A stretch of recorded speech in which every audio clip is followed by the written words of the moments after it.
players in my career, one team, 1 year rookies that advance mentally like these two have advanced. They understand the game now, and they're at the point now where I think you can almost turn them loose, and in another year they finish one more season, and after one more season they're going to be able to be just released on their own. They have learned the game that much. Now that's hard to believe. I don't believe there's another club except the White Sox, Thomas and Ventura. They can have two players in either the National American League on their ball club that in 2 more years, by the year 1994, you can honestly say they will be stars in the American League.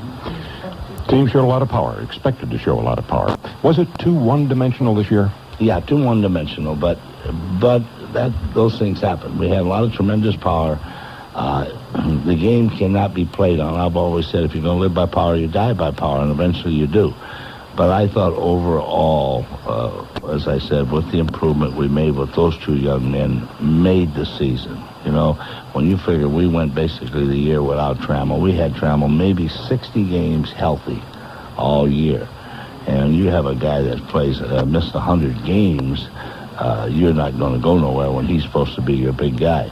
But overall, I think that it was very good. Even though we did have basically power, it was our game, I think that the one thing we have to do is even that out a little. You've been saying 93 is the year. Could that be moved up a year? Could it be 92, Sparky? We could win in 92, Paul, and that's going to be our object. You know, our goal is going to be to win in 92. It wouldn't surprise me if we didn't. I'm not going to say that I think we are going to go out and win in 92. We're sure going to try to win in 92. But I really believe that it's going to take time. You're going to have next year for Aldridge to get his 30 starts and see how he is. You're going to have to hope a kid like Gore can come in there and be able to start 20, 25 times and bring him along. We got a young catcher rolling. We got to bring along. So there's going to be some other kids that we have to move along if we're going to get to where I believe you can leave spring training and say, we will win 90 games this year. That's a good team. Sparky, thank you. And I also want to thank you for being so patient with me all year and so gracious with your time for these shows. Paul, it's a pleasure always, and I want you to enjoy your off time and really have a nice career as far as vacationing with Nancy. I know Nancy will give you plenty to do, though. You know, those honeydews, you'll be doing those for a long time. Sparky, thank you. With manager Sparky Anderson, this is Paul Carey. Stay tuned for the final Tiger game. The Sparky Anderson Show has been brought to you by Clark Oil, with nearly 200 Clark stations to serve you throughout Michigan. Listen for Sparky before every Tiger game on the leader for sports, 760 WJR. Did I have my card, he asked. Amusing quandary. Mr. Auto Repair should have known immediately I was a card-carrying member, especially by the way I handed him my AAA Michigan membership card. Smiling, confident, perhaps a bit, dare I say, smug. But how was he to know this bit of plastic is a card unlike any in my possession, that my AAA membership card more than pays for itself? Now, am I amazed that my AAA Michigan membership card allows me discounts on tune-ups, tires, repairs, oil changes, mufflers, detailing, and accessories? Perhaps. But what excites me most is all the other AAA membership perks. Ah, my AAA Michigan membership card. Finally, a plastic card in my wallet that keeps me out of trouble. The AAA Michigan membership card. You can't do better than all A's. AAA Michigan members, show your card at participating Michigan Tuffy Auto Service Centers. Save up to 10% on mufflers, brakes, shocks, and more. At Tuffy, they do it right, and they do it right away.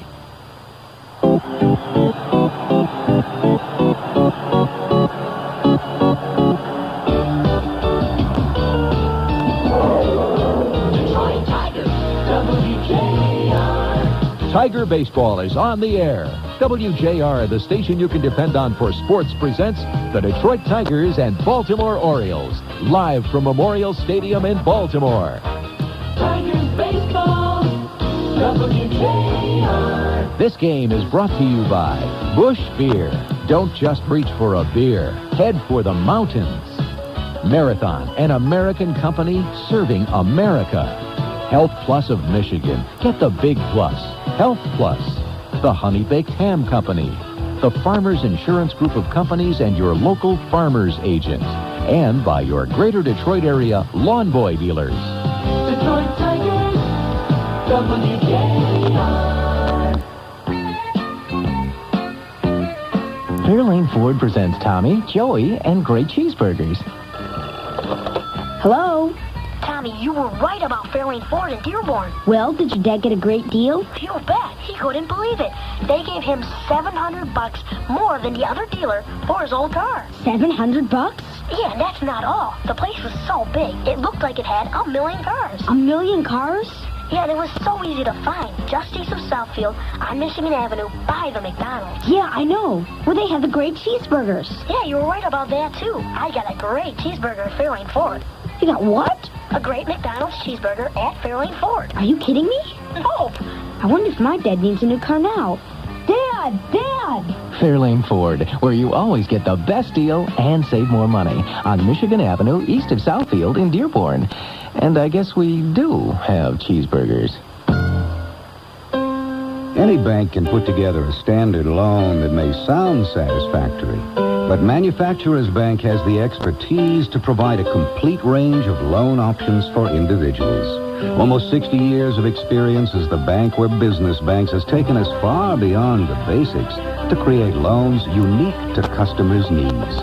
Loans with flexible terms, a wide choice of mortgages, credit cards and lines of credit, including home equity loans. More options are available at Manufacturers. Our expertise also guides you through this wealth of options to find the loan most appropriate for your situation, even speeding the approval process to meet your deadlines. That's the business bank advantage. So if you think all banks handle loans with the same degree of skill, see Manufacturers. They'll be able to present a loan that'll sound like it's written just for you. Get the business bank advantage at Manufacturers Bank, an equal housing lender. Now, live from Memorial Stadium, here's WJR's Ernie Harwell. Greetings, everybody. The final game of 1991 for the Detroit Tigers and the Baltimore Orioles in the final game in Memorial Stadium. That means the final game ever in Memorial Stadium. And Paul Carey and I begin our final broadcast as Tiger announces. And we welcome you to a sunny day in Baltimore, a little bit on the cool side. We had slight rain early in the morning, and we are looking forward to American League action, which will begin in a little while, but it'll be a little bit more than a little while because they're going to be a preponderance of pre-game ceremonies celebrating this final game in Memorial Stadium. Bob Malacky, the right-hander, will be on the mound for the Baltimore Orioles, and Frank Tanana, the left-hander, will be pitching for the Tigers. Paul Carey's with us. My name's Ernie Harwell, and we're going to be talking to Coach Billy Consolo. But first of all, let's tune in on these words. Michigan's local independent insurance agents protect homes, autos, lives, businesses, and employees better than anyone else. Hi, my name is Don Stewart. I own a dry cleaning shop here in Marquette. For my business insurance, I've always worked closely with my local independent insurance agent. My Big I agent has years of experience, yet she still attends seminars and industry meetings so she can stay up to date and on top of things. Today, that's just plain smart. And because she isn't locked into any one company, she found lots of ways to address my business insurance needs. She handles my home and auto, too. Since I opened my business back in '83, I've trusted my Big I agent to get me the right insurance coverage at the right price. And she's come through with flying colors. All across America, people are working to build their dreams and their future. The independent insurance agents of Michigan know and understand the need to protect those dreams. Look in the yellow pages for the Big I symbol and the agent nearest you, because it pays to make the independent choice. Hello, this is Walter Cronkite, and I'd like to talk to you for a minute, especially if you're a parent of teenage children. Actually, I'm going to ask you to have a very difficult talk with your kids. No, I don't mean about teenage sex. For a lot of us, that would be easy compared with what I'm talking about. I mean drugs. I mean cocaine. I mean crack. Hard as it may be to talk about drugs with your kids, it should be unthinkable for you not to. After all, everyone knows it's a national problem, so your kids know that you know it, too. If you don't talk about it with them, if you don't fight it with them, your kids have every right to think you don't care. In fact, if you say nothing, it's practically like telling them it's okay. The idea of your kids using cocaine or crack ought to scare you to death. So, hard as it may be, you've got to learn about it, and you've got to talk about it. This is Walter Cronkite on behalf of the Partnership for a Drug-Free America. 76 WJR. Special guest, Billy Consolo, Tiger coach. And, Billy, you've known Sparky Anderson for just about all your lifetime. Tell us about him and how you got started with Sparky. Well, my family moved from Cleveland, Ohio to California, and then the Andersons had moved from Dakota to California. We met on a playground and at 8 years old, and Jimmy Lefevre's father was the playground director, and he formed little league teams, and Sparky and I just happened to be on the same team. That's how I got to know him. Now, you went to high school at the same high school, too, didn't you? Yes, we played junior baseball, senior baseball, and then we went into high school. He lived in a different district and had to go to a different high school, but some way, an aunt or an uncle, he had said lived in the area, so he got to play on our high school baseball team. And American Legion, too? American Legion, we played together about 5 years and won the national championship here in Briggs Stadium at the time in 1951. So it was, and we were also California champs, city champs. Hey, you must have some good players besides you and Sparky. Were there any other guys that went to the big leagues? Yeah, they signed 8 of us professionally from that team. And of course, then Eddie Palmquist was our big pitcher, and he went to the Dodgers. Mm-hmm. And Lefty Phillips was a scout at that time for the Dodgers, and he followed, he was at our playground all the time. He was a very dear friend of Sparky's right now, and he signed 7 of the boys. I was the only one that went to the Red Sox. Couldn't get me. Now, knowing Sparky as well as you do, tell us what you think makes him a good manager. Well, I was in professional baseball for 11 years, and I played for some great managers. Lou Boudreau was my first one, and that's your best impression. The first manager you play for, it could be a bad experience or it could be a good experience. But what I see in Sparky from looking from the outside in is that you can communicate with him. Otherwise, any player can walk in his office at any time and ask him any question, personal or baseball-wise, and it might not change his mind as far as the questions you're going to ask, but you can go in and talk to him. A lot of managers I played for, you couldn't do that. And I think that's a rapport between the player and the manager, and I think that's why, if you want to say it this way, they give a little extra, I think, to Sparky. Billy Consolo, we thank you for being our guest. We have a pair of Florsheim shoes for you from Sibley's, Michigan's largest Florsheim dealer. There are 41 Sibley stores in Michigan, and best of everything to you. Thank you, Ernie. Now we'll have more baseball, but first let's hear these words. When people think of photo finishing at Arbor Drugs, 4 words usually come to mind: Picture Picture and Picture Plus. At Arbor, we're proud to offer both of these popular photo finishing programs. After all, we're the drugstore chain that developed them. But there are lots of other photo finishing services we're pleased to offer too, like our exclusive Picture Picture Club, which lets you earn prizes by accumulating point certificates for each roll of film you get developed at Arbor. Prizes like film, photo albums, TVs, and more. Our newest photo service is called Picture This. You can choose your favorite photo and have it reproduced in full color on a t-shirt, sweatshirt, baseball cap, or even a freestanding cutout. That can lead to a lot of fun.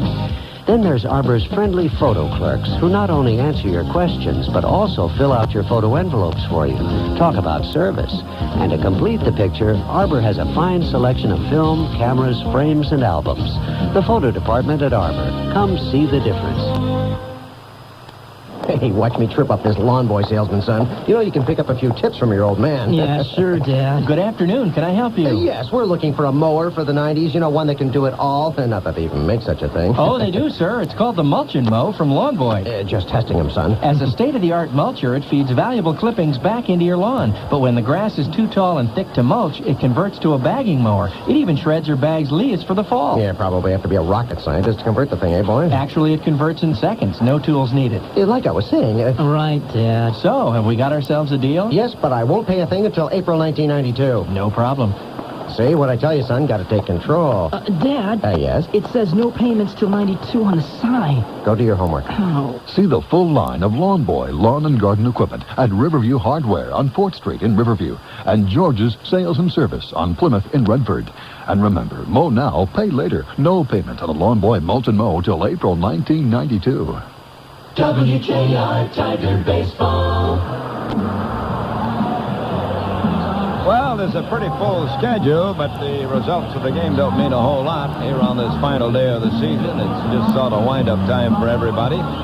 All the divisions have been clinched, and we're all just sitting back and waiting for the start of the playoffs in the American and the National League. But here's the National League schedule. Montreal at Pittsburgh. We've got the pitchers already announced, and the game is underway.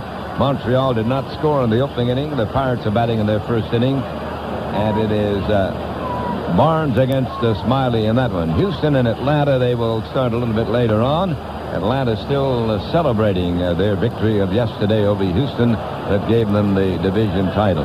New York at Philadelphia, it'll be Cone against Ashby, and they're not yet underway. St. Louis and Chicago, no report on the pitchers on that one yet. And a couple of other day games in the National League. Los Angeles at San Francisco and Cincinnati at San Diego. In the American League, Milwaukee and Boston are underway at Fenway, and they're tied 1-1 at the end of two. Each team got a run of the opening inning. Wegman against Clemens, and Cleveland at New York.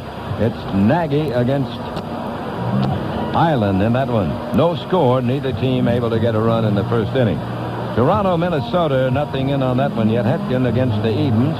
Oakland and Texas, that's a day game. Kansas City and California, a day game, a late starter. And one night game in the American League is Chicago at Seattle. Beautiful day here. The weather has cleared off for us. It's a little bit on the cool side, and we've got the breeze that is blowing in from the north, I'd say, over the left field stands and toward home plate. Big crowd. They expect the capacity crowd. The ticket has been a very difficult ticket here on 33rd Street for this final game in Memorial Stadium, and a lot of attendant ceremonies going on. And I think we've got a largest group of media people that we've seen here in a long, long time. But here's one of the best of all the media right here, Paul Carey. Ernie, thank you very much. And Ernie has been a big part of the ceremonies here this weekend at Memorial Stadium. And again today, interviewed constantly in the dugout on the warning track, because it is ironic that Ernie Harwell was the first Baltimore broadcaster, did the first game here at Memorial Stadium. He's doing the last game here. But the irony is that it's his last game as a Tiger announcer at the same time. It is a festive weekend, though, for those of the Baltimoreans who have enjoyed Orioles baseball all these years here at Memorial Stadium. This is it, the final day of the regular season for the Tigers, who could finish either in a tie for second, have third place all alone, or share third place. This is it for the stadium here. The final Major League Baseball game here in Memorial Stadium. They'll be moving into their new stadium near the Inner Harbor come next April. It is now called Orioles Park at Camden Yards. A mouthful. It will undoubtedly be shortened. Methinks it will be called O's Park. Very, very short. And this is it for the broadcast team of Harwell and Carey, too. Our final game after 19 seasons of sharing the Tiger radio booth together. So I hope you'll pardon us if we wax a little nostalgic over the course of this game on occasion, and mention the fact that indeed it is our last get-together, elbow to elbow, in a Tiger broadcast booth. They have delayed the start of today's game one time for 30 minutes, and found out this morning when we got out here that this is going to be delayed even further because of the ceremonies, and also a lot of it has to do with the access to Memorial Stadium. With 53,000 fans assured for the turnout here today, it is very difficult to maneuver automobiles and buses to find the parking spaces. Folks in Baltimore, for, say, a normal turnout of 20,000, will park as far away as 6 to 8 blocks from the stadium just to find a parking place. Well, you can imagine what it's like today with 53,000 plus on hand. So a lot of people are still trying to get their way into the ballpark, even trying to find a spot to park their cars. And that's why it is also being delayed a little further. But they've got ceremonies here that are expected to put back the start of the game to possibly as late as 2:20 However, the starting pitcher for Baltimore, Bob Malachi, has already begun his warm-ups out beyond the fence in left center field. Normally, a pitcher will take 15 minutes to warm up. So that's kind of an indication that maybe they'll go around 2:15. Just have no idea how things are going to go here in the pregame ceremonies. This series is all even at a game apiece. Tigers won on Friday night 4-2 in 14 innings, but Baltimore won yesterday 7-3. Today, Frank Tanana is the Tiger starter. Frank trying to end above the 500 mark at 13-12. He is even at 12-12 right now. Bob Malachi, the big right-hander, to pitch for Baltimore. He has won 10 and lost 8. I'll be back with the starting lineups and ceremonies here at Baltimore after these words. Rolled in at 3:30, kissed my sleeping family. Now it's morning again for my 18 wheels and me. Rolled myself out of bed, threw some Folgers, clear my head. That aroma comes through wherever I'm heading to. The best part of waking up is Folgers in your cup. As my rig is warming up, I've got time for one more cup. Hug my wife and my son, now I've got to make my morning run. The best part of waking up is Folgers in your cup. See what that aroma can do, reaching out to you. The best part of waking up is Folgers in your cup. Yes, the next J901, you're on heading 290, maintain 4000. You're on a vector for runway 7, taking it. Wait a minute, I've got an aircraft with the wrong turn. Turn right immediately, 901, repeat. Turn right immediately, now 901. Sandy, give me fire and rescue on runway 7 ASAP. John, take 406 and 354 right now. Okay, 901, talk to me, where are you? Precise technical knowledge. Thorough, in-depth training. That's what an air traffic controller needs. Specialized training is also why Tuffy Auto Service Centers established Tuffy's National Technical Training Center. It's here that your neighborhood Tuffy dealer puts in weeks of thorough, in-depth training. Not just nuts and bolt stuff, but precise, highly technical work on today's most advanced computerized anti-lock brake systems. You see, at Tuffy, we understand. The right training makes all the difference. Good job, Terry. Simulators do you a tough one, you handled it perfectly. On an actual situation. We do it right, and we do it right away. 76 WJR. Before giving you the starting lineups, let's pause here for station identification. This is the Detroit Tiger Baseball Network. This is WJR Detroit, home of Michigan's top-rated morning radio show with J.P. McCarthy. Here are the newsmakers, the winners and losers every morning 6 to 10 on the leader 760 WJR. Now let's check out the lineups for the Tigers in game 162 against the right-hander Bob Malachi. Leading off, playing in center field, will be Milt Tyler. Batting second at second base, Lou Whitaker.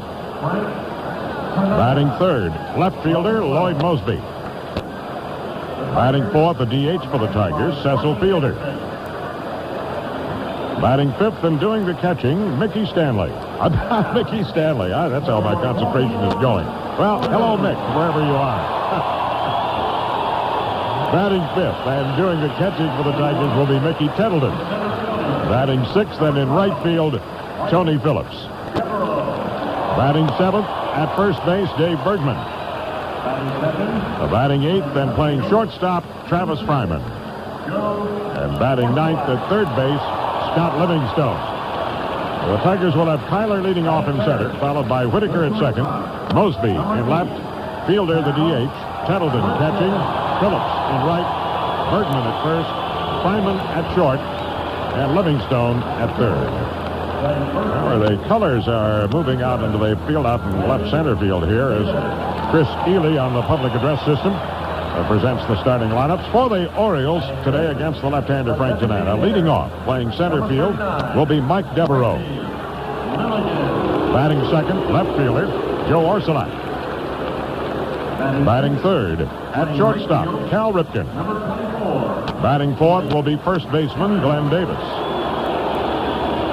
Batting fifth, the DH for Baltimore, Randy Milligan. The third baseman. Batting sixth, and in right field, Dwight Evans. Batting seventh, third baseman, Leo Gomez. Batting eighth and doing the catching, Bob Melvin. And batting ninth at second base, Bill Ripken. Two Baltimore players making their first starts of the series. Randy Milligan in as the DH, and Cal Ripken's younger brother Billy is playing second base.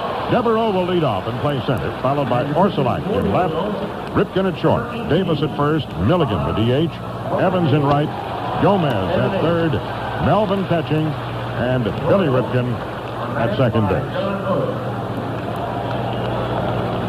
Well, the Tigers made an announcement here today on the last day of the season. They have restructured their Major League coaching staff for the upcoming season. Asked to return and agreeing to terms are pitching coach Billy Muffett and coaches Dick Krasuski and Billy Consolo. The Tigers have not renewed the contracts of Alex Gramis and Veda Pinson. Jim Davenport, who served as a coach for the Tigers this year, will be serving as a special assignment scout next year. Added to the coaching staff are Dan Whitmer and Gene Roop. Whitmer has been with the Tigers now for several years. He played in the California and Toronto organizations and has served as the Tiger bullpen catcher since 1986. Roop played 11 years of pro baseball and spent 3 years in the major leagues, and he has served in the Tiger organization since 1986. He managed London this past season after serving as a manager at Fayetteville in the South Atlantic League in 1989 and 1990. The Tigers will be adding a new hitting coach in the near future. I know Ernie joins me in wishing Alex Gramis and Veda Pinson the very best of luck in their futures. Now, Malachi continues to warm up. We are getting set for further ceremonies. The cameramen have circled the home plate area right now. We are expected here today to see members of the 1954 Baltimore Oriole team, the first team to play in Memorial Stadium. And they are to be introduced here before the game, a total of 6 members. Ladies and gentlemen, won't you please rise? We now, however, invite you to join us here at Memorial Stadium. They are asked to rise here at the stadium. Those who gave their lives with their country and inspired the name Memorial Stadium. And this is a moment of silence for those who have given their lives in service of this country.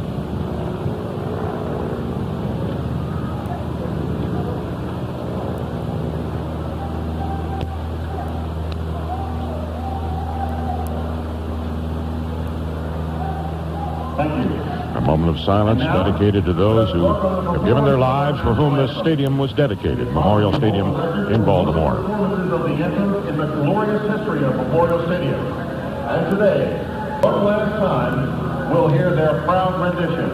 Let's go to Chris Ely of the PA.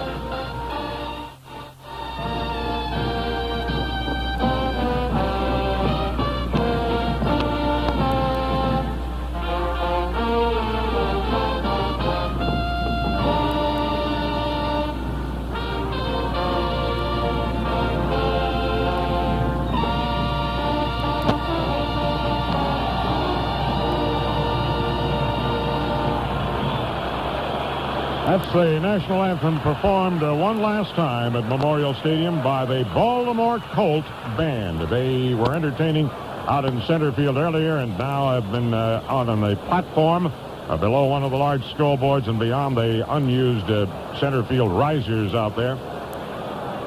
They have performed the anthem here more than any other group or person over the years at Memorial Stadium.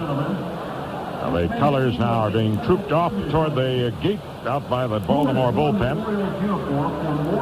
And now they're going to have a special ceremony honoring the Orioles bullpen coach, Elrod Hendricks. And let's go pick up the PA system with Chrissy. A confident coach for many years and a radiant pillar of the community with a smile that just won't quit. On this final day at Memorial Stadium, ladies and gentlemen, won't you please salute Elrod Hendricks.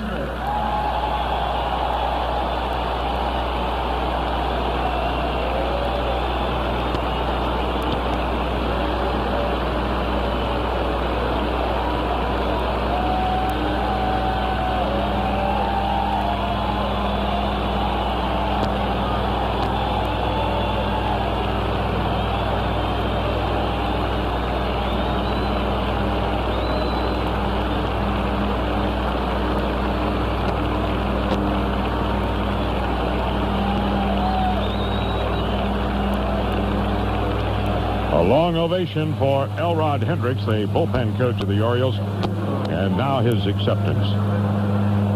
It's been a fun 23 years for the most part. I remember in 1968, this was the first Major League Stadium that I ever saw in my life. And that's after playing baseball for 10 years. I fell in love with it then, and I hate to see a dear friend go today. My family is stuck with me throughout these 23 years. Deserve a great applause.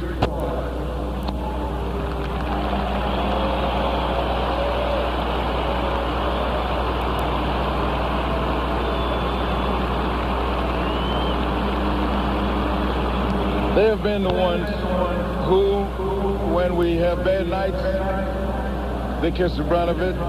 When we have good days, they enjoy the fruits. I'm glad that they're here with me today. And you fans who have made living easy, especially coming to this ballpark on a daily basis, deserve an applaud yourselves because you're the greatest fans in the world.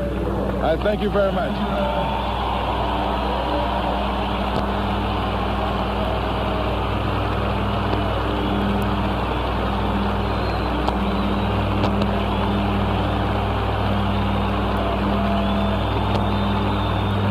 Cheer for Elrod Hendricks, who has been in a Baltimore uniform for a total of 1,771 games at Memorial Stadium. Now back to the public address announcer.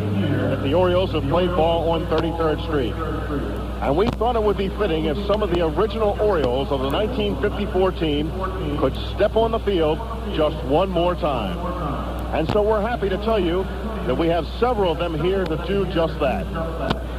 First, the man who delivered the first pitch in the first game in 1954.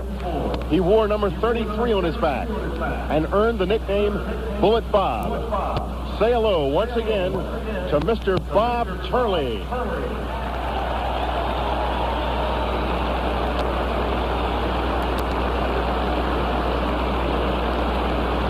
This next player held the Orioles record for most assists in a season, 17, until just a few weeks ago when Joe Orsulak shattered the mark.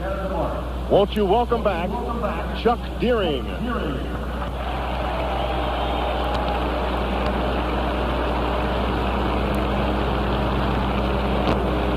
This Orioles outfielder grew up in Newport News, Virginia, but he's made the Baltimore area his home. Now a coach in the Orioles system, Joe Durham.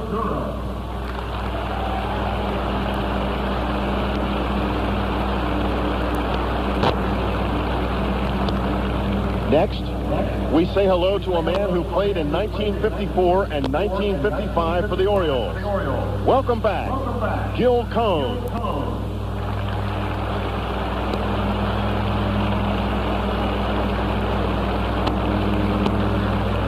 We also have a man who achieved something that young Greg Olson might look to accomplish in 1993.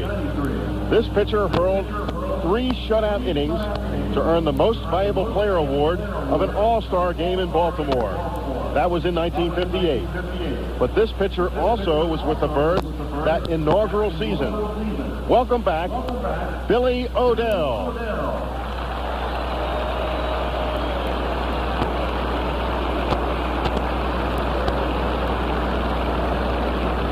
And finally, we welcome back a man who's never really left.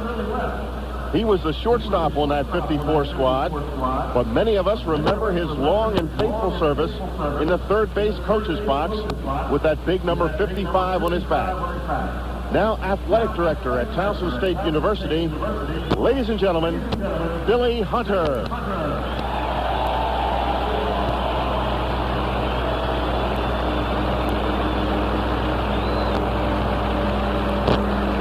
Gentlemen, we thank you for being here today to touch the grass just as you did when it all started 38 years ago.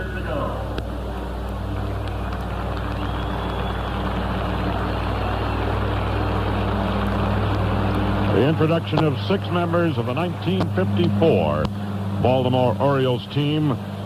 Bob Turley, Joe Durham, Billy Hunter, Gil Cone, Chuck Deering, and Billy Odell. And he's right. Billy Hunter never really left this area. Although he did try his hand as a manager for a while. It didn't last all that long, and now he's back at the Baltimore area in the college level as an athletic director at Towson State. Now we're going to have even more presentations made. And this to the great shortstop of the Orioles, Cal Ripken. And let's pick up this introduction of Cal. Ladies and gentlemen, number 5, Brooks Robinson, and number 19, Johnny Unitas.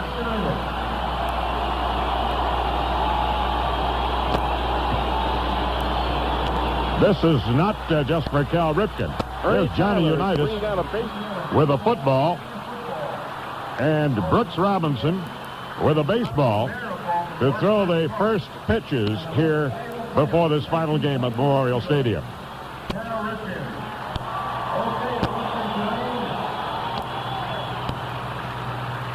Now the football, they almost gave it to Brooks Robinson. No. Let's give it to Johnny Unitas. Here we go.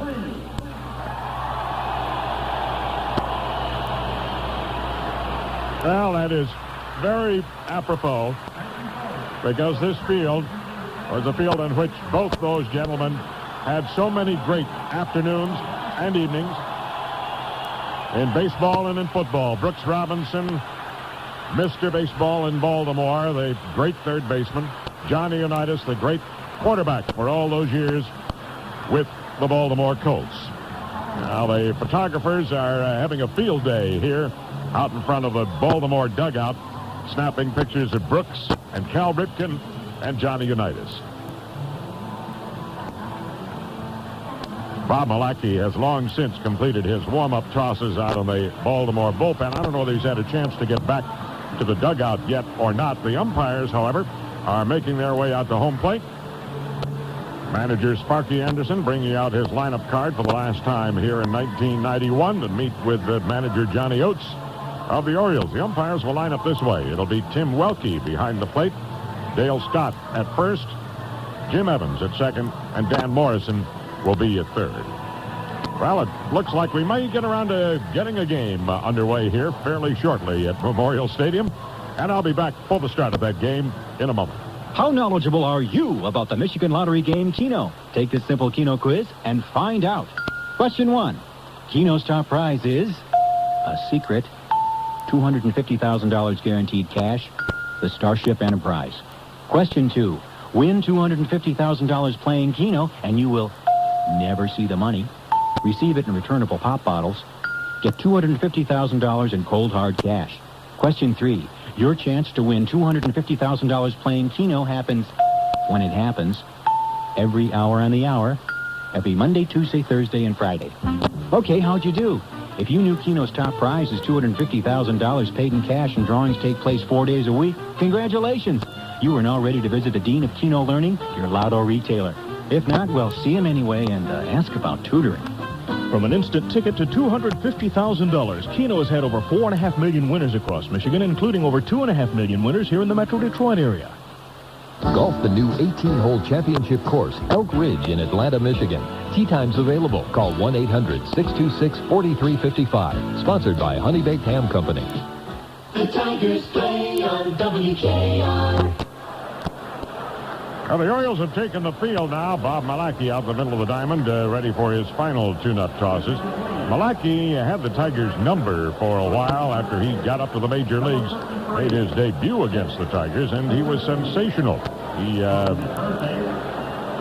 in his debut, he went 8 innings, allowed 1 hit. That was in September of 1988. And he combined with Tom Niedenfuer on a 1-hit shutout victory 2-0 Baltimore over the Tigers. And he pitched extremely well against them in '89. The Tigers began to get his number. However, coming into this season, Malachi still had a record of 5-2 against Detroit with an earned run average of 2.47.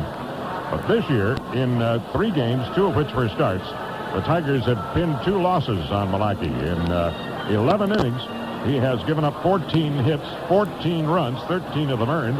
He's walked 7 and struck out 6.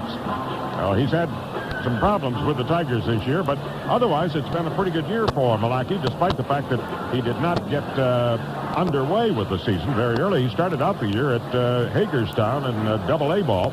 Didn't make his first start at the major league level until the 20th of May, and didn't get his first win as a starting pitcher until the 6th of June.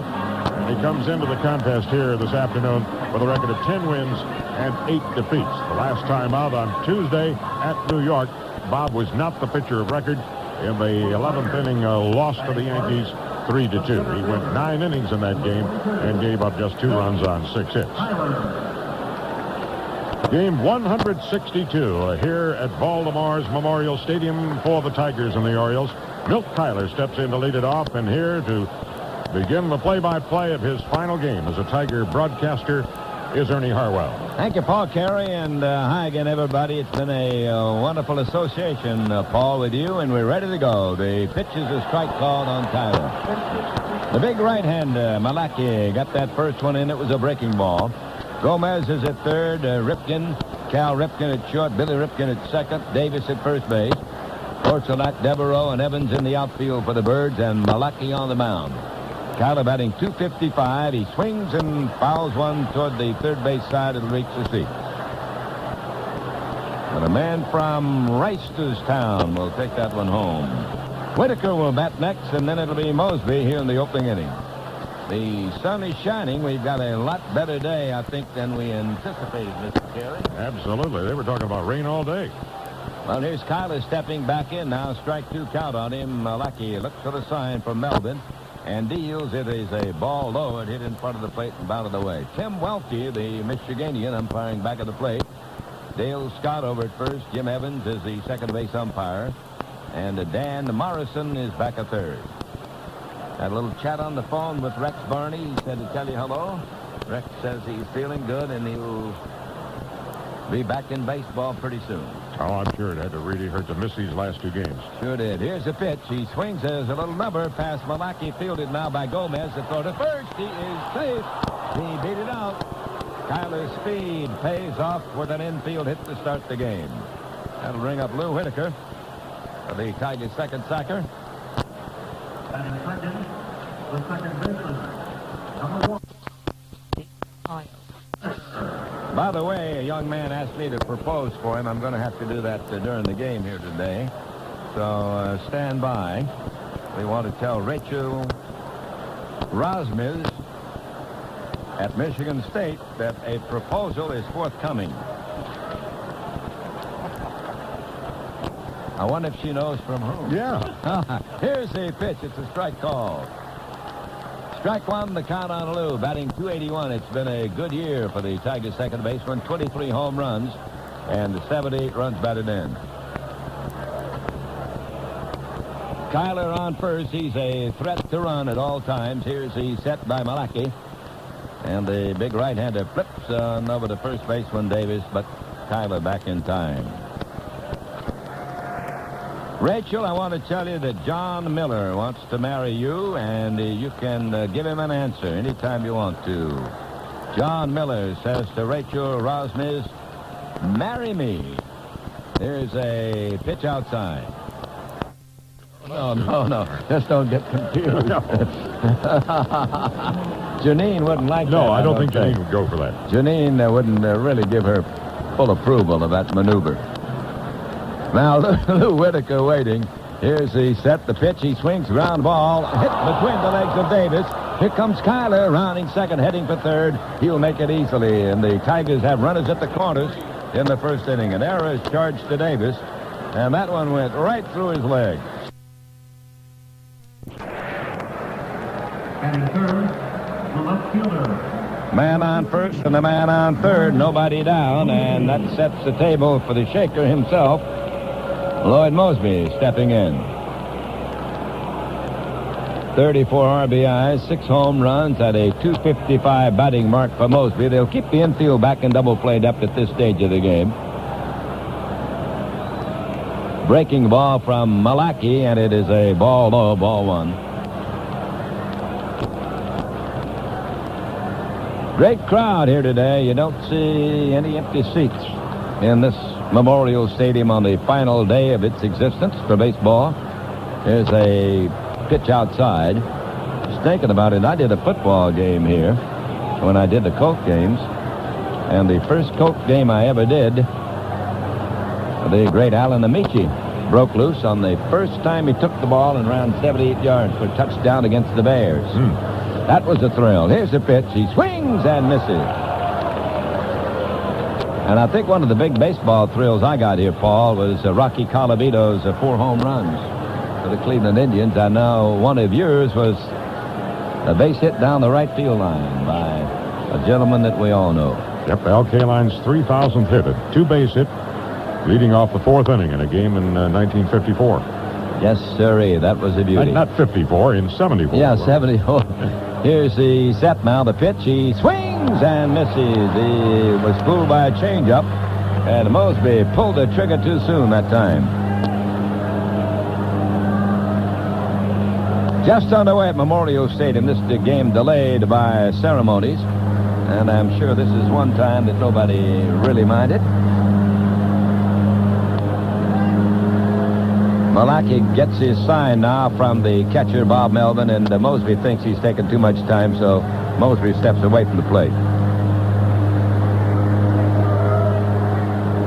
Now the set by the Baltimore right-hander, Malaki. He delivers. Mosby swings. High fly ball that'll be deep and foul into the seats over into the right field corner. Well, we'd like to send a Tiger birthday greeting to Mr. Kelso de Justo, who is celebrating number 102 later on in October. A happy birthday to By Gordon up in Sanford, Michigan. He's Leo Martinosi's father-in-law. 2 Tiger stalwarts over the years. Here's the pitch to Mosby, in too tight, and the count is 3-2. And happy anniversary to Bob and Mike Fields, celebrating number 63 in Benton Harbor. They also live in Lakeland when it gets a little chillsome up in Michigan. 3-2, the count on Mosby. It'll be interesting now to see whether Whitaker goes on this pitch or not. Kyler's at third base. Whitaker's at first base. Nobody down. Here's a pitch on the way. He doesn't go. The ball is hit. The base hit to right field. Here comes Kyler to score. And the Tigers lead 1-0. And still nobody out. A single by Kyler. Whitaker safe on the error by first baseman Davis. Kyler scoring from third on a single by Mosby. And the Tigers jump in front 1-0. Here comes Cecil Fielder. Cecil seeing if he can break that home run deadlock with Canseco. Canseco did not hit one last night, did he? I don't think so, no. 44 and 133 RBIs. He is the leader and the winner in that column. Canseco would have to drive in 12 runs today to beat him. That would be pretty tough. Here's Cecil. He's hitting .258. 2 men on and nobody down, 1 run in. He takes, it's a strike, a fastball over.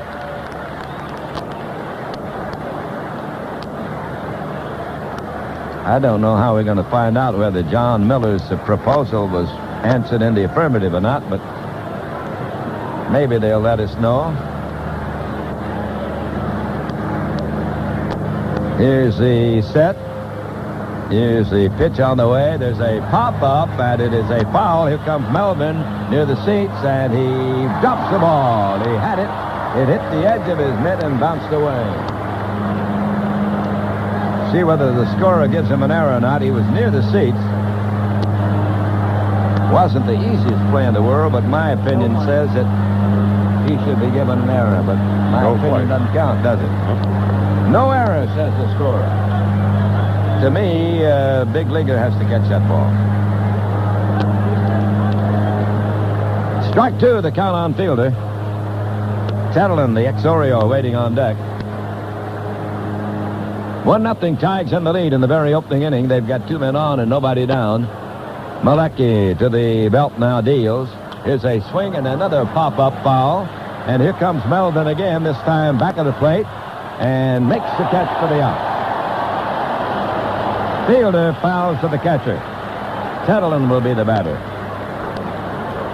Talking about proposals, we've had proposals before where I've proposed on the air, and I've had evidence that the proposals were successful because several hours later, the couple would come up to the booth and bring their offspring. You've never heard of any proposal you've made that's been rejected, have you? Not yet. Oh, okay. Not a marriage proposal. A lot of others have been rejected. Here's Tettleton at the bat now. The switch batter batting left-handed. 2 men on and 1 man out. 1-0 Detroit. Malecki delivers, and Mickey hits a ground ball up the middle, a base hit. Here comes Whitaker around third. He'll score. Mosby skids to a stop at second, and the Detroiters have a 2-0 lead here in the opening inning. Well, is this going to be another game like Comiskey Park at Chicago? Oh, yeah. Remember? 16 zip. I know there'll be one difference, though. In Chicago, when the Tigers got that big lead, they emptied the stands. Mm-hmm. I think the people here are going to stick around no matter what happens. Well, they got ceremonies following the game for about 45 minutes. And that's what a lot of people came out here for. Probably as much as the game itself.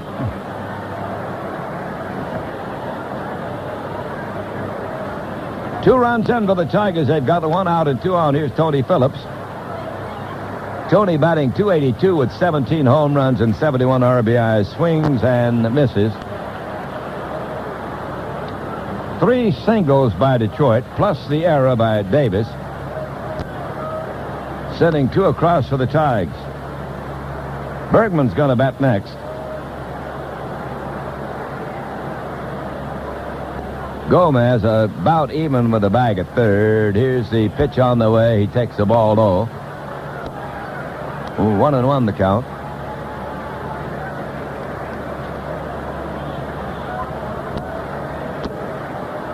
Tettleton on first. They're not going to bother with him much. Davis is deep and wide of the bag. They got Billy Ripken pulled to the glove side over towards first base in his second base post. Now Malecki sets and pitches. There's a foul out of play right back of the plate. He gave him a breaking ball. Game started a little bit late. Final game of the year, final game at Memorial Stadium. The weather this morning was very much like the weather the first day that they ever played here in 1954. It was sort of threatening. I remember going through the streets of Baltimore in the big parade, and it rained on the parade. Literally, it sprinkled a little bit. Got to the ballpark, and the skies cleared, and the Orioles beat the White Sox. There's a line drive base hit to left. Here comes Mosby. He's held at third, and the bases are loaded with Tigers for Bergman. Phillips has a single to left. Tettleton takes second. Mosby stops at third, and that sets him up for Bergman.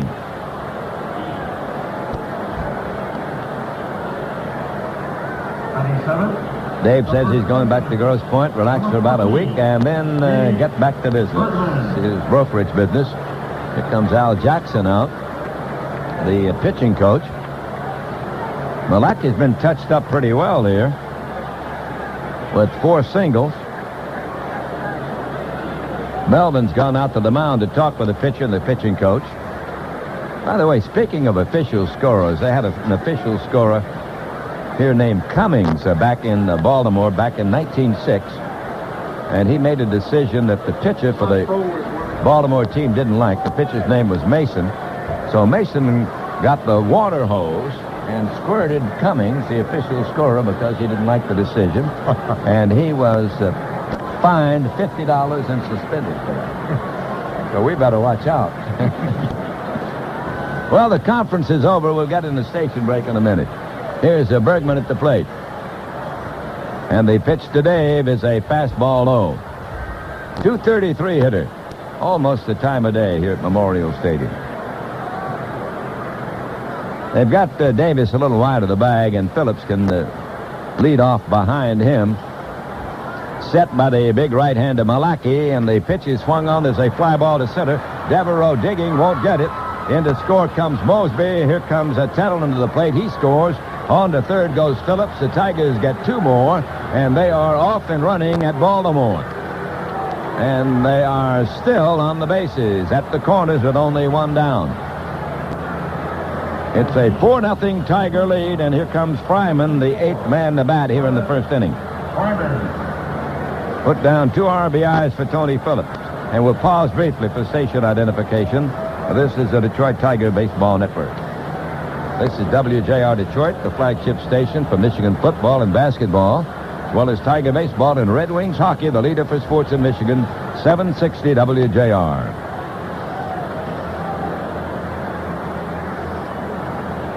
Fryman takes it inside, the breaking ball from Malaki, and the count is ball 1 on him.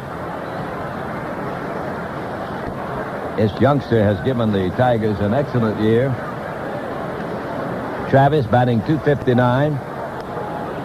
Here's the pitch on the way. He takes a slider low. 2-0, the count on Fryman with runners at the corners for the Tigers. They've got 4 runs and 5 hits. And they're batting in the first inning.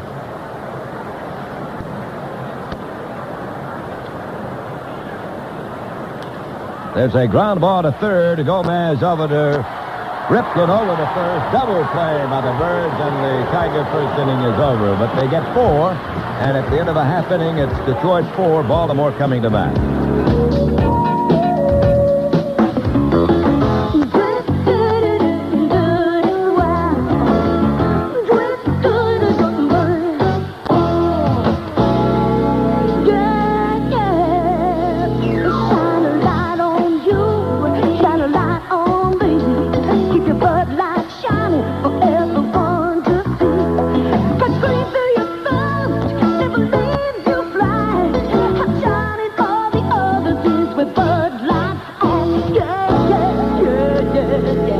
Bud Light beer's clean, fresh taste.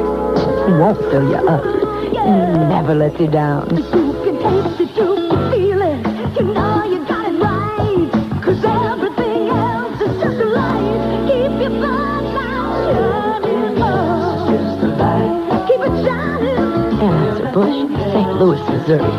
Keep it.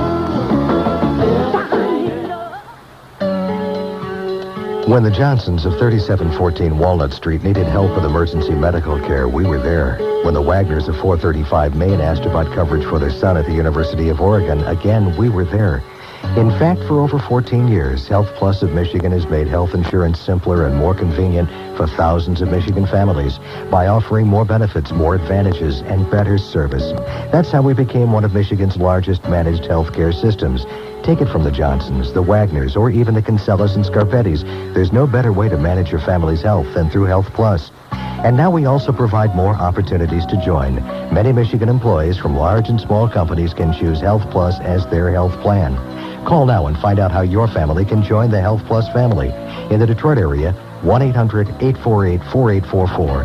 Or in Flint, Saginaw Bay City areas, 1-800-332-9161. Health Plus. One family helping another. How does Detroit spell great sports? WJR.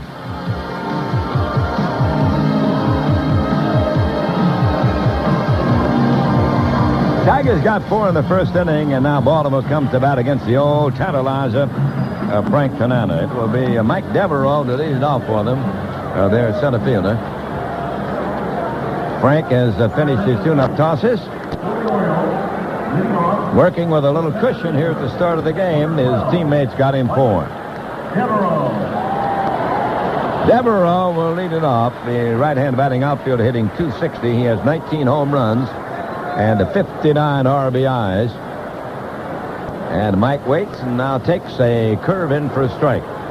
Tim Welke said so, and he's the plate umpire.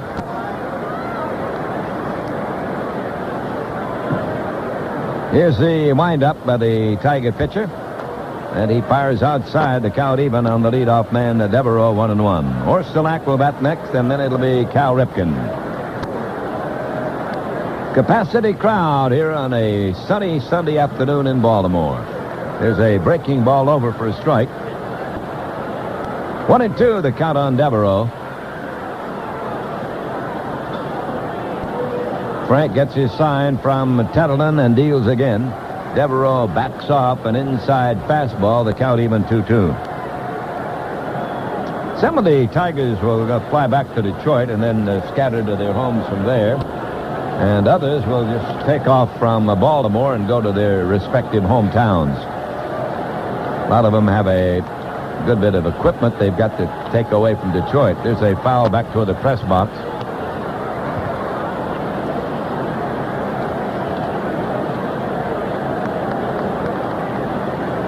Four runs, 5 hits for the Detroiters, and Baltimore just coming to bat. Tanana looks in again. Here's the pitch to Devereaux, and Devereaux swings it. It's a drive to deep right center. Kyler running hard, and it is off the wall. Devereaux racing around second. He heads to third. He's digging for third. The relay not in time. He slides in with a triple.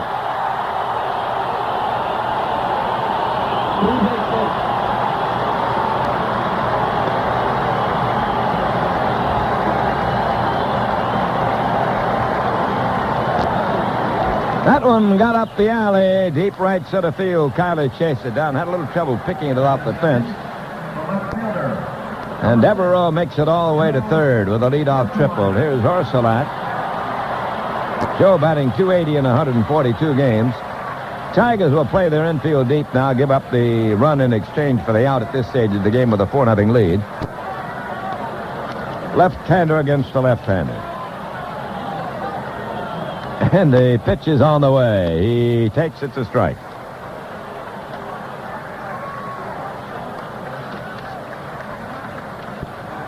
Roger Connor, the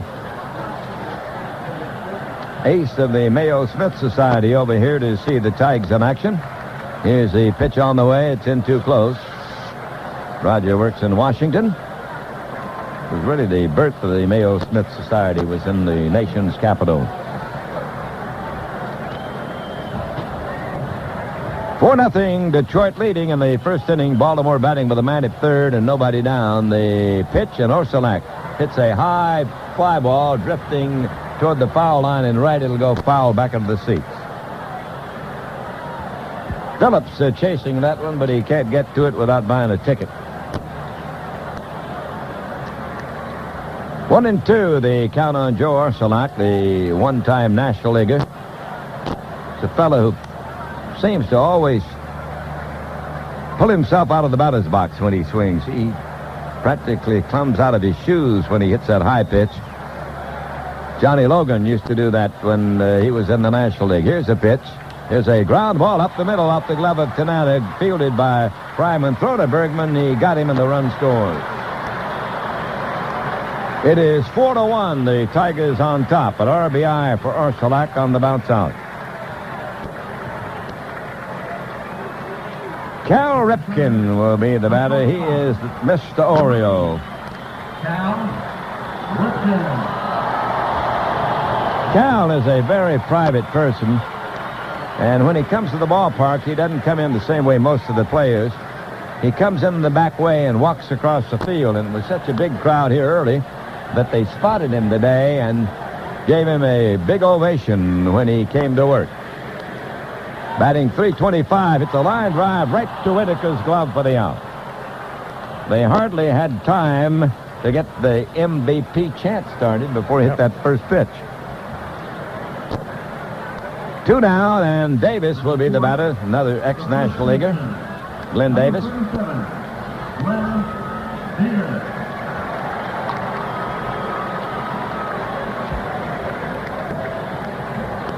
Another Memorial Stadium memory that I have is broadcasting the first All-Star game. A very hot and muggy day. I worked with the late Bob Neal, the fine announcer from Cleveland. The American League won that game, and the star of the game was Billy Odell. The pitch is a strike call. Davis batting .225. Outfield is straight up on him. 4-1, the Tigers on top. 2 out, nobody on for Baltimore. Big curveball popped in the air. Tanana's calling for it. He's got it. And at the end of 1, it's Detroit 4, Baltimore 1. If you're an A1 Transmissions customer, or even if you're not yet a customer, you're going to want to listen to this. Congratulations. Pat yourself on the back. You just got a bonus. A1 Transmissions, Michigan's largest transmission specialist, has just joined with Cottman Transmissions, one of the nation's largest. So what does that mean to you? How about national lifetime warranty protection? How about 160 transmission centers in 20 states and Canada? How about full warranty repairs in any of those centers if you have a transmission problem, like while you're traveling? Now the best is even better. It's a perfect marriage. The folks at Cottman have been doing business for over 30 years, and rules like fairness, quality workmanship, and integrity have always been as important to them as to Frank Gallucci, president of A1. A1 Transmissions and Cottman. Join together to serve you better. And remember, you can stop transmission problems before they start with a transmission tune-up for only $19.95. For a limited time, you can get free Rawlings baseball equipment, like bats, gloves, and tote bags, when you buy Ortho lawn and garden products, like Weed Be Gone, Rapid Grow, and Ortho-Chlor. It's easy. All you have to do is send your proof of purchase. Then we'll send you Rawlings baseball equipment. So don't get left out. Hustle down to your local Ortho dealer and get the details today. Manufacturers National Bank of Detroit congratulates the Detroit College of Law for 100 years of dedication to the legal community. Start your morning with J.P. McCarthy, 6 to 10 on WJR. Well, here we go. The Tigers in the lead, 4-1 second inning. We've been joined by the Bird himself, the Oriole mascot. And he's looking good. He's not going to say too much, but he sure looks good. The Tigers coming to bat now, and Livingstone, the only man who didn't bat in the first inning, leads off the second by taking a fastball outside. I remember back in 1954 we had a Bird, but he didn't have that fancy uniform that this guy's got. Yes, sir, and you're stronger and better looking.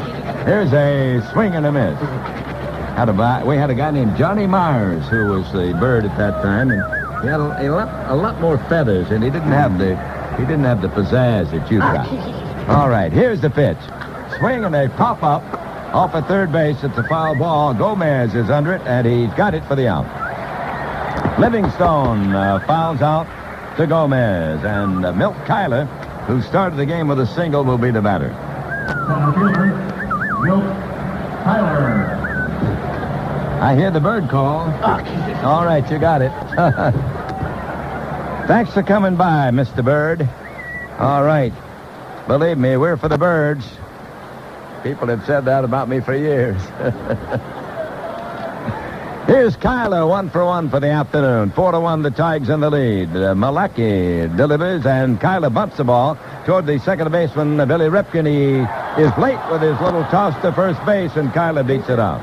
That was a perfectly placed bunt between Malaki and Davis, the pitcher, and the first baseman. Billy Ripken charged from deep second base, and he tried to shovel it with his glove over to first baseman Davis, but he couldn't compete with the speed of Kyler, and Kyler has 2 for 2. And here's Lou Whitaker, who was safe on the error by Davis in the first inning. The Tigers have a man on and the man out, and they've got a 4-1 lead in the second inning. Malaki survived that first inning when he yielded 4 hits. They were all single. Now the Tigers now have 6 hits.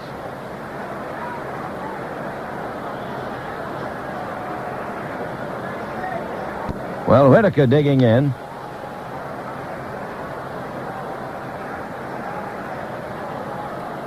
Here's the set. Here's the pitch. It's a fastball outside on Sweet Lou. Peggy Hackman here from Rockville, Maryland, sending greetings to her mom, B. Gekas, who listens back at Lake Linden, Michigan. That's in the UP. Set by Malachi. He deals. His curve stays outside on Lou, and the count is 2-0. Well, that 4-run surge by the Tigers in the opening inning stunned this capacity crowd in a hurry. Davis holding on the bag with Kyler. Kyler not going. The pitch is a fastball low to Whitaker. 3-0. Whitaker's had a lot better year this year than he had in the last couple. Hitting the long ball, hitting for percentage both. There's a fastball in for a strike on Lou.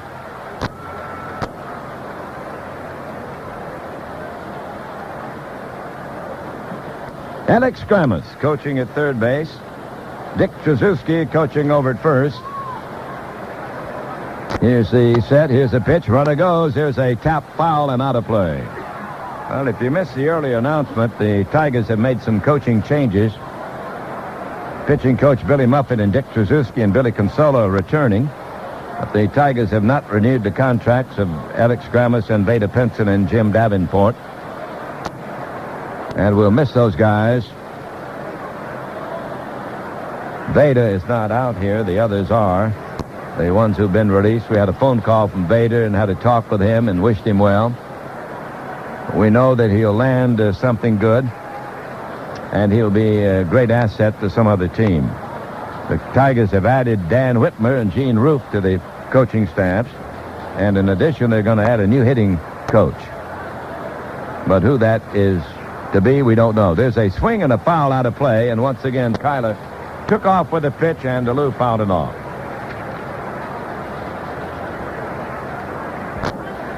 You can imagine that the conversation around the lobby today was about those coaching changes, because I think they came as somewhat of a surprise to everybody.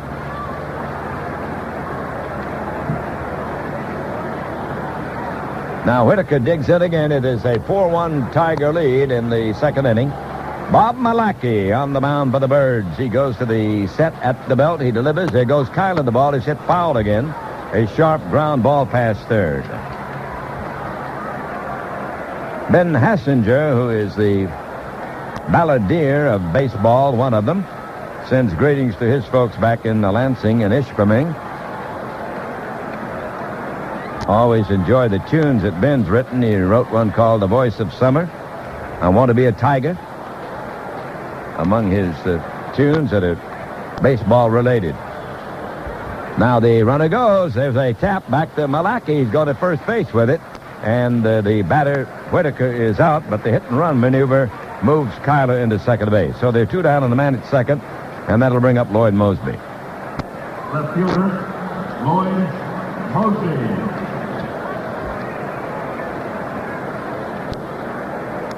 Got a breeze that's very different than the breeze we had in the first two games of this series. In the opening two games, the breeze was blowing out. It was a hitter's breeze coming out of the south. And this one is coming from the north and northwest, bringing a lot cooler air with it. Mosby takes a Malachi curve. It backs him off. Mike Stevenson and Mike Small are here. And they send greetings back home. They journeyed up from Washington. They motored up from Washington. Here's the set by Malachi. The pitch to Mosby, swing and a miss. The first owner that the Orioles had was named Clarence Miles. He had the political ambitions. He was very social. His wife was very social. And I remember we were up in Boston at the Kenmore Hotel calling a press conference. Mr. Miles was there with his wife. Some of the scroungy media people, including me, were there. And Mrs. Miles said, "Did you gentlemen motor up from Baltimore?" No, we came on the train. 1-1, the count on the Moes. Malachi ready to go. The pitch on the way. There's a fly ball at the right field. It's an easy chance for Evans. He cruises in and makes the catch, and that's all for the Tigers. At the end of 1.5, they lead 4-1. Here come the Birds to bat now in the second. The Tigers have a 4-1 lead. For the Orioles, batting fifth, the designated hitter, number 39, Randy Milligan. Milligan will be the batter. Randy Milligan, the husky, well-upholstered DH. He's the right-hand batter to face Frank Tanana. They got a run in the opening inning. The Birds did on a triple in the bounce out. Milligan takes a curve over for a strike. Batting .283.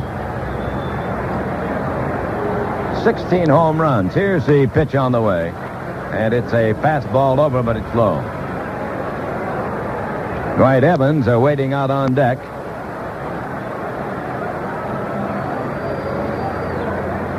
Now the motion and the pitch is on the way. He takes, and it is in too close. Make it a 2-1 count on him.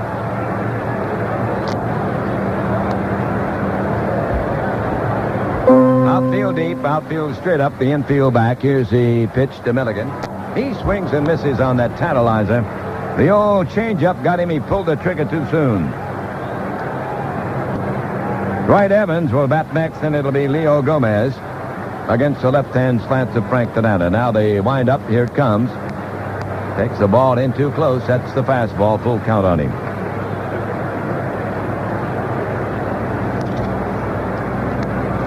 They got Whitaker back on the grass in right field. He's playing that deep at second base. And Milligan swings and rolls a little foul over toward third. We'll pause here briefly for station identification. This is the Detroit Tiger Baseball Network. And this is WJR Detroit, home of Michigan's #1 radio news team. If it happens in Detroit or anywhere in the world, you'll hear the whole story, not just the headlines, on 760 WJR. Now the pitch on the way. There's a fastball. He swings and misses. He struck him out. Randy tried to hold up, but he'd gone over on it. The first strikeout by Frank Tanana. Here comes Dwight Evans, the veteran outfielder. And sixth, the right fielder, number Evans used as a pinch hitter the other night, and we heard a story. I haven't confirmed it, that when he came to bat, it was worth $100,000 and a bonus to him. He had some incentive clause, and if he batted a certain number of times, $100,000. So it was a good time at bat no matter what happened. Here's the pitch to Dewey, and he takes the ball outside.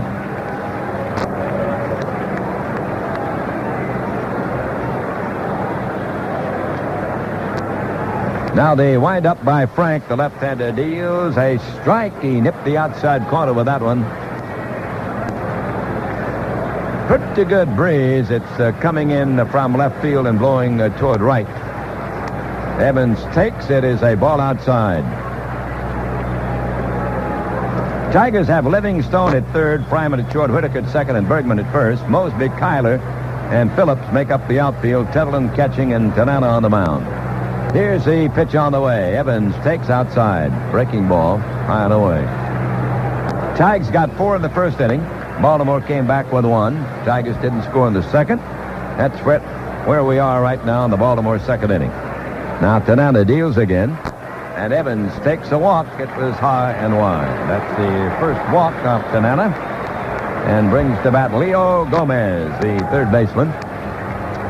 Well, the Tigers had a great fan named J.C. Perry, who lived in Sturgis, Michigan, a lifetime Detroit fan, 94 years old, and he died this morning. We want to send our best to the family. Gomez stepping in now, right-hand hitter. Batting .235. It's been a good rookie year for him. He takes a strike. 16 home runs and 45 runs batted in. They've got the infield in double play depth for the Tigers. Tigers ahead 4-1 in the second. Swing, ground ball to Whitaker, over to Fryman, 1. Relay to Bergman, 2 for the price of 1 for the Tigers. A double play, and that ends the inning. And at the end of 2, Detroit 4, Baltimore 1.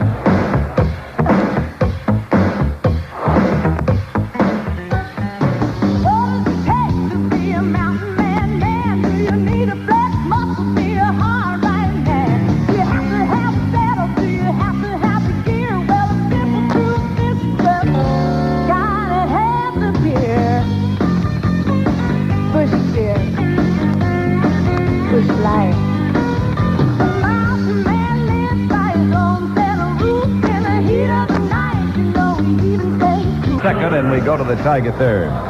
Speaking of two for the price of one, we've got two engineers with us today.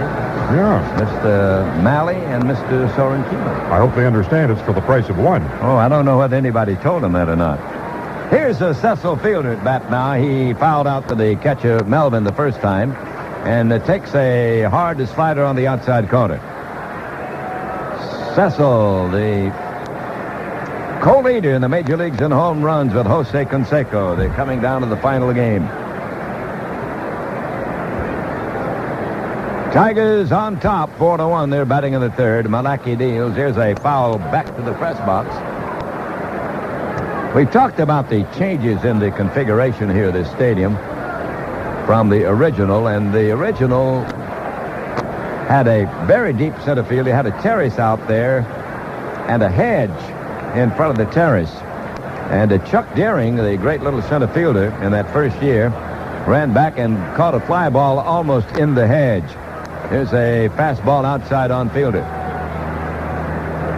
And they've added a lot of field seats. The original stadium had the grandstand seats very high from the field, just as they are out in the pavilion seats now.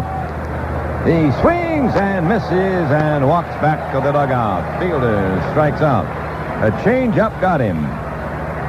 Cecil has started every game. Here's Tettleton at bat now. With a single his only time up, he drove in a run.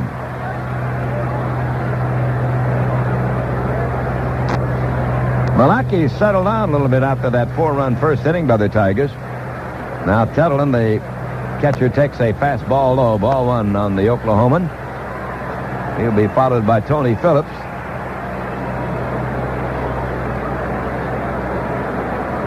The windup and the pitch. He takes a strike. Well, we can't thank you enough for the great support that you folks have given Paul and me over the years, and especially this year, your letters and expressions of loyalty have meant so much to us. And we will certainly miss you folks. Here's the pitch. It's the ball low. And I'll miss Paul Carey, the best partner anybody ever had. We've had 19 great years together. And I couldn't have done anything without his support. Here's the pitch on the way. Now swing. There's a fly ball down the right field line. It's going to go in the seats foul. Didn't get much wood on that one.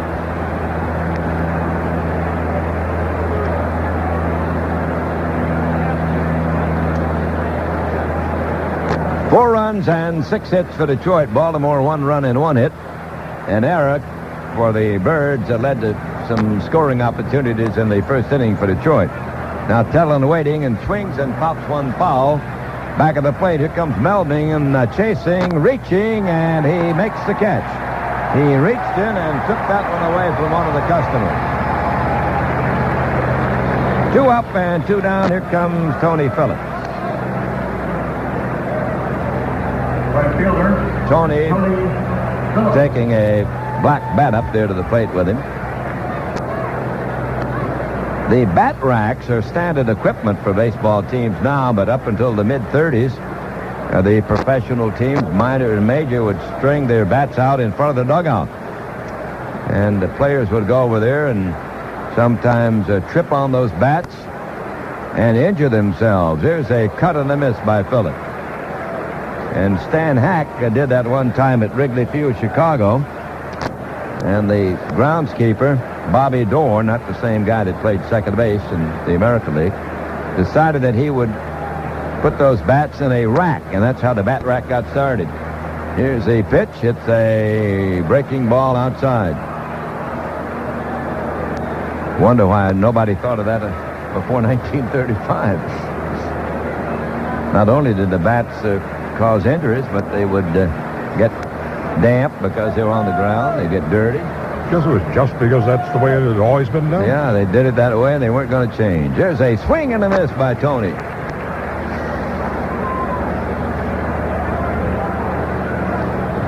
And whenever I hear Bat Rack, I think of our old friend Billy Gardner.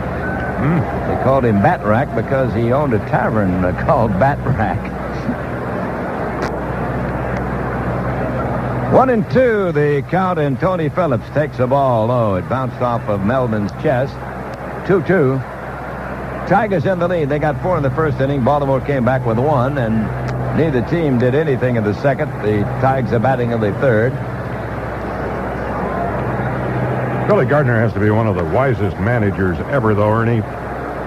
He knew how dangerous a manager's job was by rooming in a motel.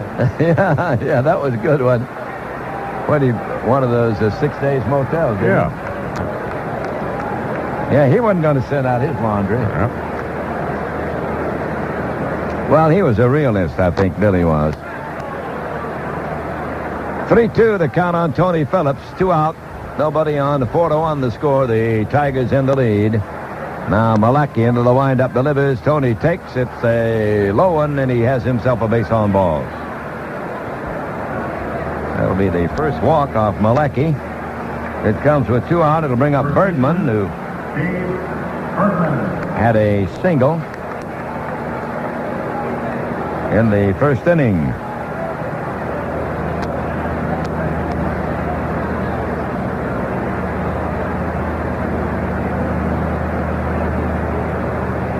Malecki ready to go to work now. He sets and he pitches, and Berge swings and misses. He pulled the trigger too soon on that one.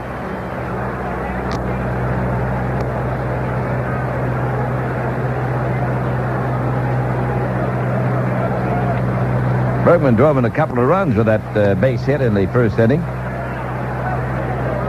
What a great asset he's been to the Tigers with his versatility and the feeling and spirit he has for the game. There's a fastball low. 1-1 the count on Bergman.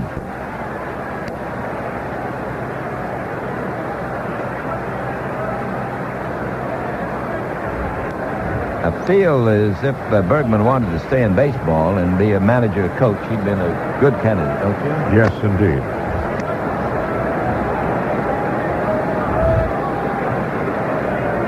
Here's the set by Malachi. He deals. There's a line drive to right. Bergman's second hit. Tony Phillips rounding second. Racing for third. Here's Evans' throw to third, and he is safe.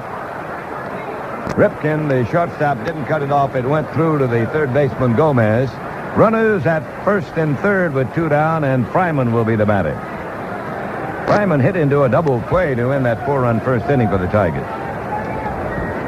Shortstop, Travis Fryman. 7 Tiger hits, and they've all been singles.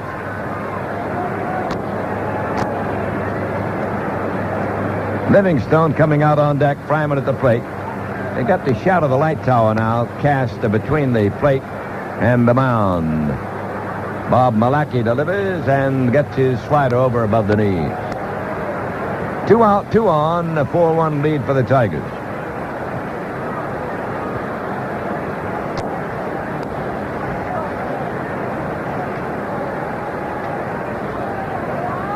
Phillips down the line a little bit from third base. The pitch on the way. He takes it just off the corner. And the count evens 1-1.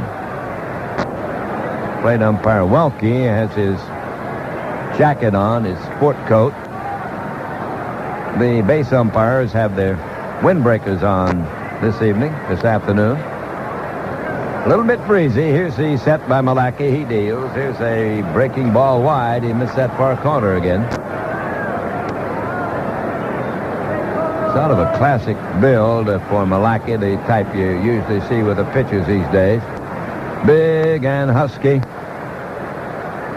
Now he peers in to get the sign from Melvin, ready to work the 2-1 pitch. Fryman swings. There's a base hit to left. Another Tiger run. Phillips will cross the plate. Bergman stops at second. 5-1 Detroit as Fryman delivers, and still another single. They've all been singles, and it looks as if we'll get a new Baltimore pitcher. Here comes Johnny Oates, the Bird manager, striding toward the mound, and Malachi with his hands on hips waiting for him. Johnny has not yet signaled the bullpen, but now he does. And the umpires double that signal. Second the motion. And who's the new pitcher? The sidearmer Todd Froworth is coming on, Ernie. He has he's looked good against the Tigers in relatively a few appearances. Malachi gets a hand despite giving up 5 runs on 8 hits to the Tigers. as he heads back toward the dugout. Malaki lasted just 2 2/3 innings in this one and has given up the 5 runs, 8 hits. Leaves with 2 men on base. He walked 1 and struck out 1 while he was in there. And now the submarine-type pitcher, Todd Froworth, right-hander, will take over on the mound early in the game. He has generally been a setup man this year for Greg Olson. Froworth in this series, let's see, he came into the game on Friday night, worked 2 innings, and gave up 1 run on 2 hits. That was in the 13th inning when the Tigers got a run off Froworth, but that run didn't hold up as the Orioles rallied for a run in their half of the 13th, and the Tigers then wound up winning it on the 2-run homer by Tettleton in the 14th inning. So Froworth comes into the game with a record of 7 wins and 3 defeats, all as a relief pitcher. And let's check some of those other games. The Red Sox are closing out their season at home against the Milwaukee Brewers. I've not been keeping up to date on the scores very well here. They're announced here at Memorial Stadium. And it was 50,700. That sounds to me like they rounded things off a little bit. But the total paid attendance is 2,552,753. And that is an all-time attendance record here in Baltimore.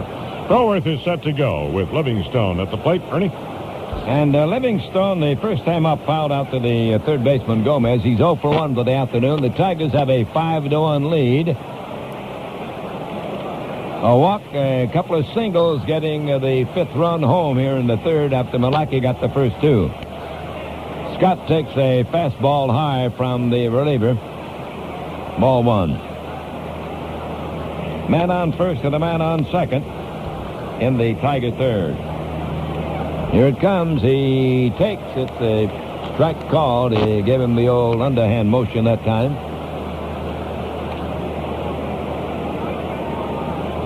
Infield is back. They can play the ground ball to any base.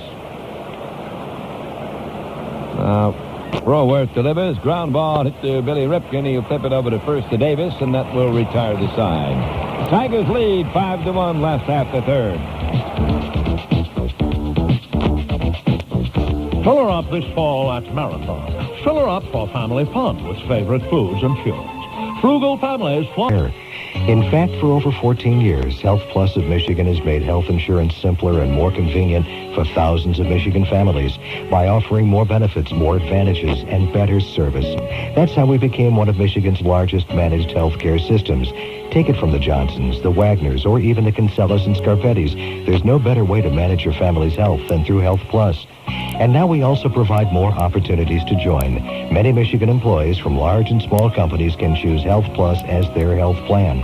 Call now and find out how your family can join the Health Plus family. In the Detroit area, 1-800-848-4844. Or in Flint, Saginaw Bay City areas, 1-800-332-9161. Health Plus, one family helping another. Tiger Baseball on WJR is being brought to you by Napa Auto Parts Stores, Tuffy Service Centers, ABC Warehouse, the Herb Lumber Company, Harry Drugs, and by the Michigan Lottery. Stay tuned for more Tiger action on the flagship station for Tiger Baseball, 760 WJR. National Sports Center has a huge selection of the finest hockey equipment at the lowest prices. Find the best at National Sports Center, Devonshire Mall, Windsor. Sticks, skates, and protective equipment are duty-free. Depend on Jimmy Lance for entertainment, 10 to noon on WJR.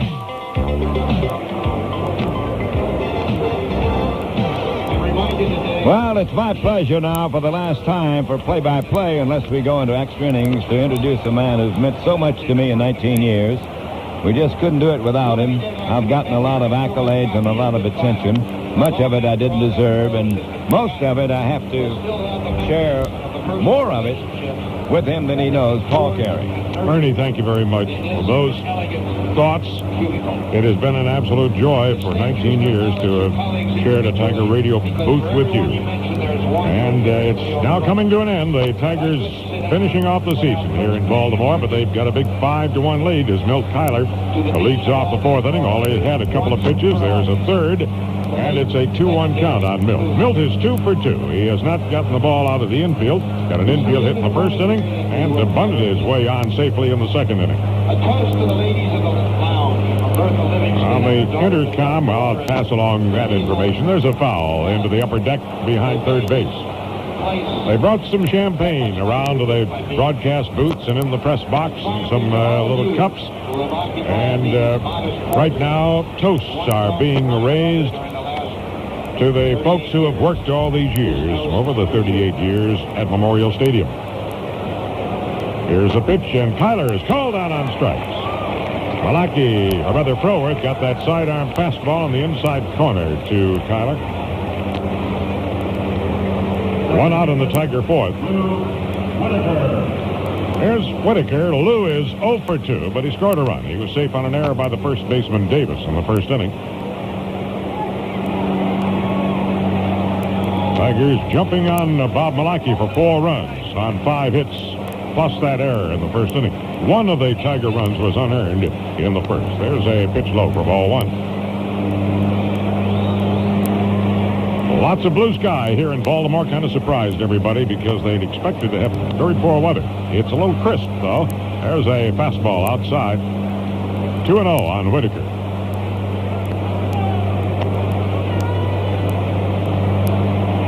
Third baseman Gomez in a bit wide of the bag. The pitch, Lou pops a foul off third base. That might be in play. Gomez coming over, and he makes the catch right in front of the Baltimore dugout. 2 out on the Tiger fourth. That'll bring up Lloyd Mosby. Mose has singled in a run of the first inning. He flied to right the last time up. Lloyd Mosby. Very strong breeze here blowing in from left field, more from the left field corner across toward the right this afternoon. The front has moved through and really cooled things off. The pitch from Froworth. There's a foul back on the screen.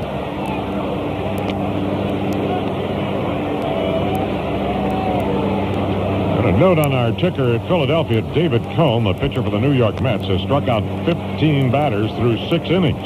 Steve Carlton and Tom Seaver share the National League record of 19. Roger Clemens has the Major League record of 20. There's a pitch outside to Mosby. 1-1 on Lloyd.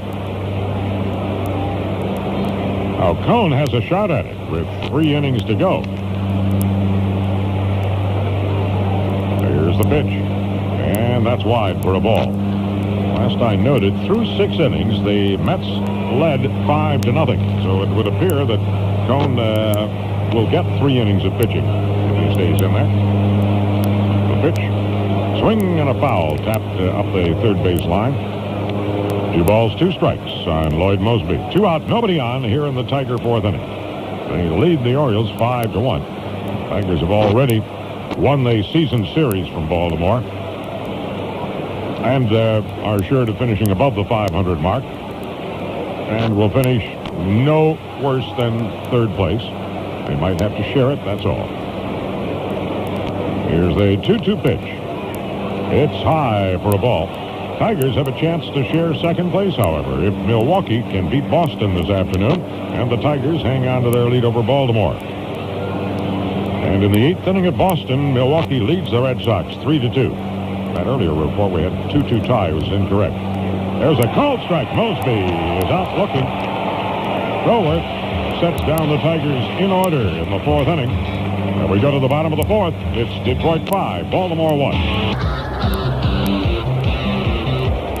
Bottom of the 4th inning coming up here in Baltimore. Let's pause for station identification. This is the Detroit Tiger Baseball Network. And this is WJR Detroit, home of Michigan's #1 radio news team. If it happens in Detroit or anywhere in the world, you'll hear the whole story, not just the headlines on 760 WJR.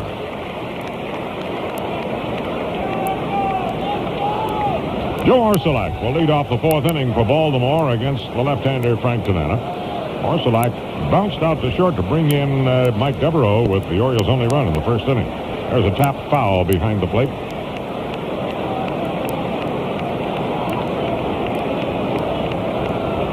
Well, the Vice President of the United States, Dan Quayle, got here about a half an hour before game time. I'm not sure whether he's still here or not.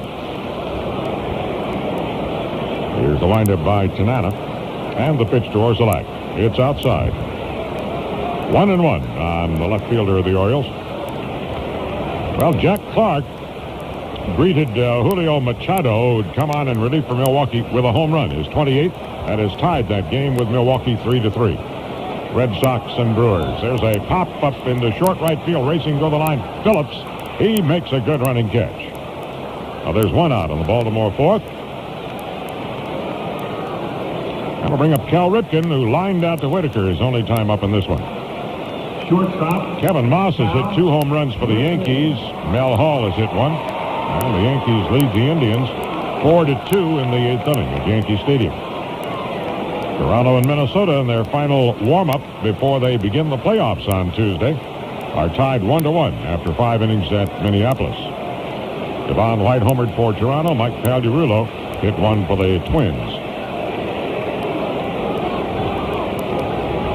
5-1 Tiger lead here in the bottom of the fourth. Tanana into the windup. Here's the pitch. And the slow curve gets in for a strike on Cal Ripken. And starting that MVP chant once again. 34 home runs, 114 runs batted in for Cal Ripken Jr. Hitting .325. Frank Wines kicks and delivers another slow curve. The Ephus pitch that came in outside, just barely made it to the plate. 1-1. Fans didn't like to see that kind of pitch thrown to Cal Ripken.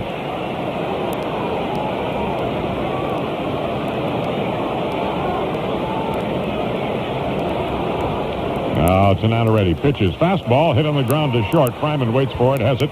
Fires over to first. Ripken is out. 2 down. And that brings up Glenn Davis.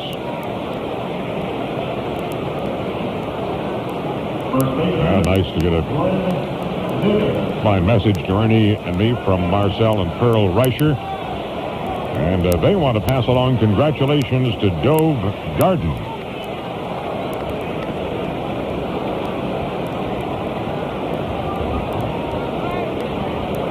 Davis up with 2 out, nobody on here in the bottom of the 4th inning. 5-1 Detroit. Tanana fires the fastball in for a strike on Davis. Davis went after one of those really slow ones by Tanana in the first inning and hit a little pop-up to Frank. He's not accustomed to seeing that assortment of slow stuff from this guy. Here's Frank's delivery, and it's a fastball in for strike 2 called. Now, he'll have Davis really guessing here.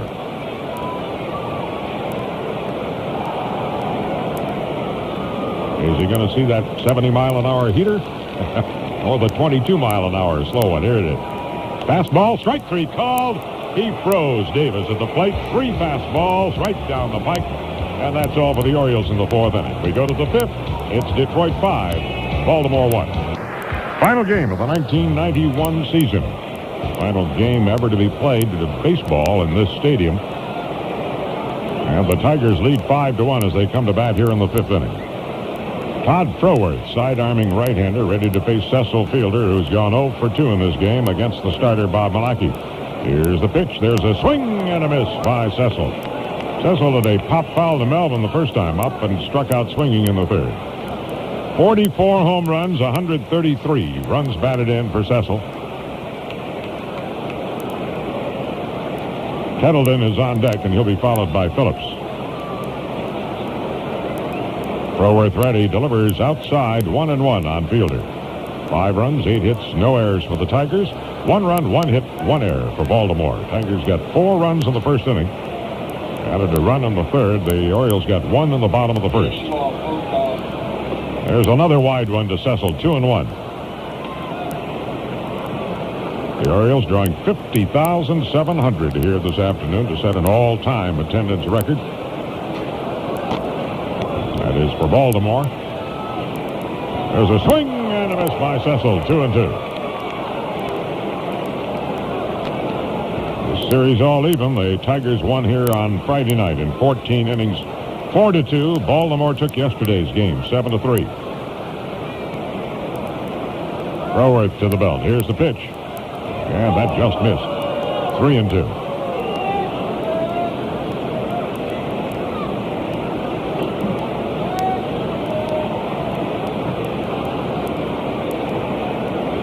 Set by Froworth, and the pitch. There's a line drive base hit down the left field line. Let's see if Cecil tries to get two out of it. It's banking off the stands. Cecil skids to a stop as he rounds first base and settles for a single.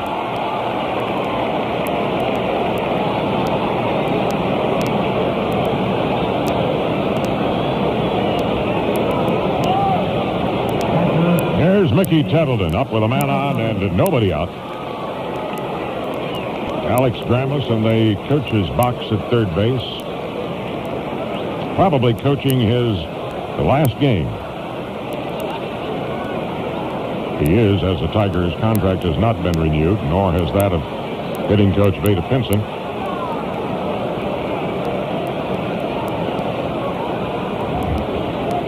Here's a look to first for where it's pitched. There's a line drive to right by Tettleton, in for a hit. Stopping at second fielder, two men on with nobody out here in the top of the fifth inning. That's Tettleton's second hit. And it brings up Tony Phillips, who has singled and walked and scored a run. Right fielder, Tony Phillips. Tigers trying to add to their lead here in the top of the fifth inning. This big crowd has not had a great deal to cheer about. Tigers kind of quieted things down with that 4-run burst in the first inning.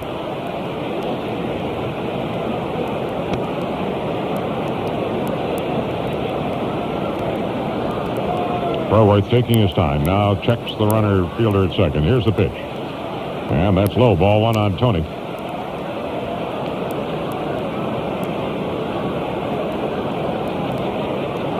Phillips enjoying the finest year of his career.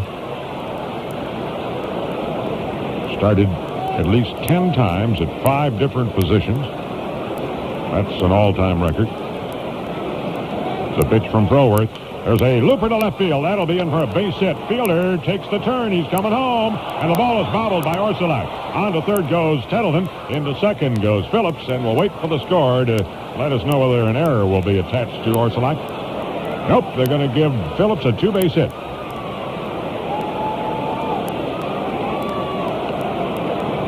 The Tigers now lead 6-1. Bergman.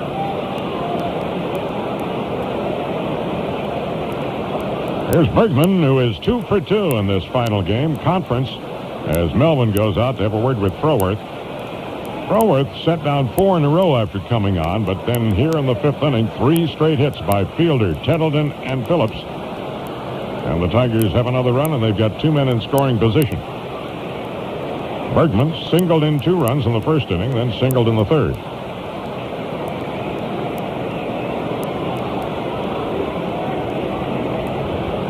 Look to third, the pitch. There's a hopper towards second. Bill Ripken has it. He'll go to first for the put out of Bergman, but another run scores as Tettleton comes home. Phillips takes third. There's 1 out, and it's now 7-1 Detroit. That's the third RBI for Bergman. 1 out with a runner at third, and Travis Fryman will be the batter. And the Orioles can't afford to let the Tigers score any more runs. They have brought the infield in close. 2 runs in here in the fifth. Fryman singled in a run his last time up. Sidearm pitches outside.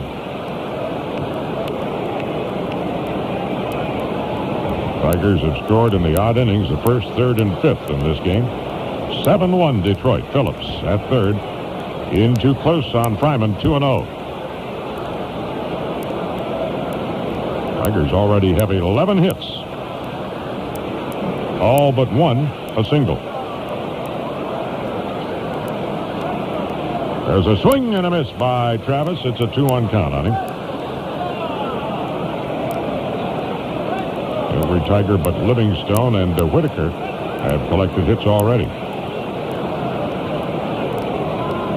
Throw sets and delivers. There's a check swing bouncer to first. Davis checks the runner back at third. Underhands to Bill Ripken, covering behind him. And there are 2 out with the runner still at third. That put out goes 3-4 on Travis Fryman. Here comes Scott Livingstone, left-handed hitter up. And I think we're going to see a different pitcher. Johnny Oates, the manager of the Orioles, has come out, walked across the line, and has already made a sign to the bullpen. I don't know who's been warming up out there. That's all for Froworth. Froworth works 2 full innings. Has given up 2 runs and 3 hits, all here in the 5th inning. Didn't walk anybody, and he struck out 2 while he was in there. It's going to be Jim Poole. The Tigers have seen a lot of him lately, after not seeing him until just a little over a week ago. Jim Poole, the left-hander, will be coming on from the bullpen. Number 45, Jim Poole. Poole has the 2 decisions for Baltimore pitchers in this series. On Friday night, he came on in the 14th inning and gave up that 2-out walk to Tony Phillips and the 2-run homer to Mickey Tendleton, and took the loss. In the game yesterday, won by the Orioles 7-3, Poole relieved Dave Johnson in the 6th inning with 2 men on and nobody out, and proceeded to pitch an inning and 2/3 of hitless relief. He did allow 1 walk that loaded the bases in that 6th inning, but got a fielder's choice on a play at third base, and then a couple of strikeouts to really get out of trouble. And there was no more trouble the rest of the way as far as the Orioles were concerned. And he left with 2 out in the 7th inning. Poole now has won 3 and lost 2. Mark Williamson came on in relief yesterday, went the rest of the way and got a save, his 4th of the year. So Jim Poole is working for the 3rd straight game in this series as he loosens up to face the Tigers. But a very fine final program here at Memorial Stadium. In a gold banner at the top, the Oriole logo. Final salute to Memorial Stadium. It says, the last game, 1991. Here's the stadium. And then kind of dimmed out the parking lot and the surrounding residential area here in Baltimore. This is a real souvenir. The game program for the final game at Memorial Stadium. And we'll take this home and treasure it. We're going to have a change on the Tigers side. Scott Livingstone was scheduled to hit, but with a left-hander in there, he is not going to. And Skeeter Barnes will be the batter. Now, Skeeter Barnes will be pinch hitting with Phillips at third and 2 out here in the top of the 5th inning. Our left-hander Poole delivers. It's a strike on Skeeter.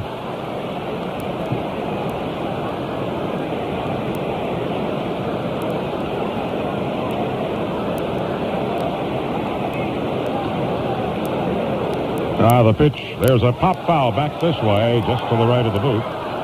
In yesterday's game, Skeeter went 1 for 2. He had a double in the 8th inning and scored a run.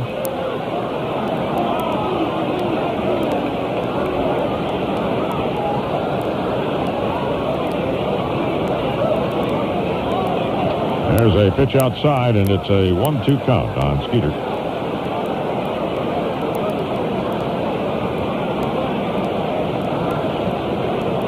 Poole in relief for Froworth, goes to the belt. The pitch, there's a chopper hit over the glove of the pitcher, charged by Ripken. He's got to hurry the throw in time to get Barnes. Good play by Cal Ripken, retires the side. The Tigers wind up with a couple of runs. They had 3 hits. There were no errors and a man left after 4.5 innings. It's now Detroit 7, Baltimore 1. ABC Warehouse presents Wrigley and the Chief. Chief, I got it. Lie down, Ridley. Maybe it'll go away. Chief, I got an idea. An idea? Yeah, let's take a survey. A survey? Yeah, everybody's taking surveys to try and show their prices are low. Ridley, we don't need a survey at ABC Warehouse. Everybody knows that our prices are the closest thing to wholesale. Yeah, but Chief... Look, we sell thousands of name-brand electronics and appliances every day. I'll say. So how can we keep someone from nitpicking our prices on a few items for a few days? A few days? That's when they take their surveys. Oh, that's pretty sneaky. But even on those few items, if we can't beat their best deal, we'll give our customers $1,000 cash. Oh, great, Chief. But can't I still take a survey? Sure, Ridley. Talk to some customers. Customers? That's the only survey that really counts. ABC Warehouse. It's the closest thing to wholesale. Now at ABC Warehouse, get an Ameritech pager with 12-digit LCD for just $69 or less. It's the closest thing to wholesale. It isn't every day you get offered something for nothing. But at Farmers Insurance, we offer every day a free analysis of your insurance needs. It's called the Farmers Friendly Review. Just stop in at a local farmers agent for your Farmers Friendly Review. Odds are it'll tell you a lot about your insurance needs. But we think it will also tell you something about us and why over 10 million Americans depend on farmers. See Rick Collodi in Richmond or Jerry Cox in Ypsilanti. A variety of challenges awaits you at the new Elk Ridge Golf Course in Atlanta, Michigan. Call 1-800-626-4355. Sponsored by Honey Baked Ham Company. Traffic every 10 minutes, mornings and afternoons on WJR Radio 760. A little returning of the mound between innings, and Frank Tanana is just now beginning to warm up, tamp down some of the landing area out there on the mound. Let's check out the scoreboard. The Milwaukee Brewers are batting in the top of the ninth inning, and they have broken that 3-3 tie. They've scored 3 runs, and they're still batting. So it's 6-3 Milwaukee over the Red Sox in the top of the ninth inning. Roger Clemens had gone all the way, to my knowledge, up to that point. Jack Clark had homered in the 8th inning to tie the game for Boston at 3-3. At New York, it's the bottom of the 8th inning, and the Yankees still lead, but now just 4-3 over Cleveland. Juderman has come on for New York. Kramer, now the latest pitcher for Cleveland. Toronto at Minnesota, and that's a 1-1 ball game in the bottom of the 6th inning. Tom Henke, the release ace of the Blue Jays, testing that arm again, and he has come on in the 6th inning for Hinchin. Oakland at Texas, that's just an inning and a half old. The A's have the lead over the Rangers. Kansas City at California, the pitchers are just in. Mark Davis goes for the Royals against Mark Langston. Coming up tonight, of all things, on the final game of the season, a night game in Seattle. Chicago plays the Mariners. Ready to go here in the bottom of the 5th. Randy Milligan, the DH for Baltimore, leads it off. There's a foul back this way into the upper deck.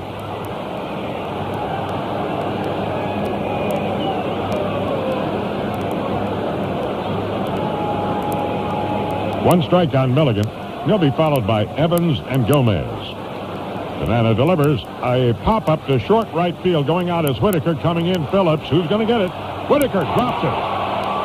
Now the throw back to first, and he is safe at first.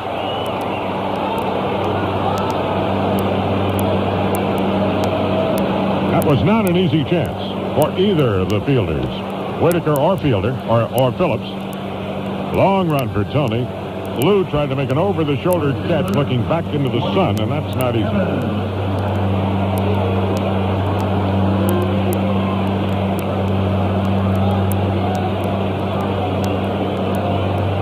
Now they score, at least on the board, has gone up with a hit. I guess in the scorer's mind there is no question that it's, yep, there we get the word, it is a hit. Here's Dwight Evans. The pitch from Tanana on the outside corner for strike. Evans walked his first time up.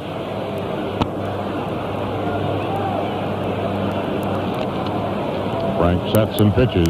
There's a pop foul back this way. 2 strikes on Dwight Evans.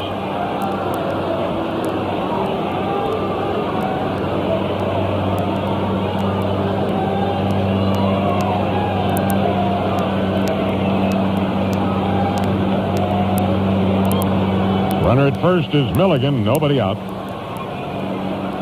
Here's a set by Frank. The pitch. There's a base hit to left field.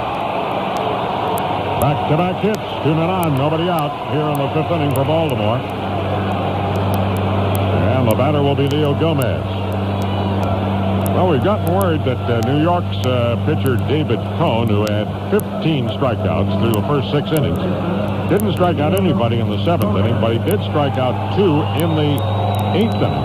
So he's got a total of 17 strikeouts. The National League record is 19. Steve Carlton and Tom Seaver share it. Roger Clemens of the Red Sox has the Major League record of 20. So he's still got a shot at both, at least tying.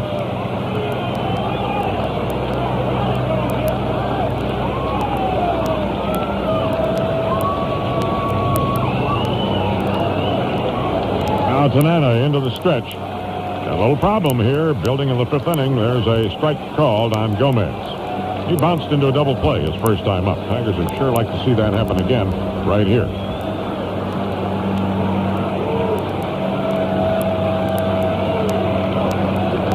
A high stretch by Frank. Here's the pitch.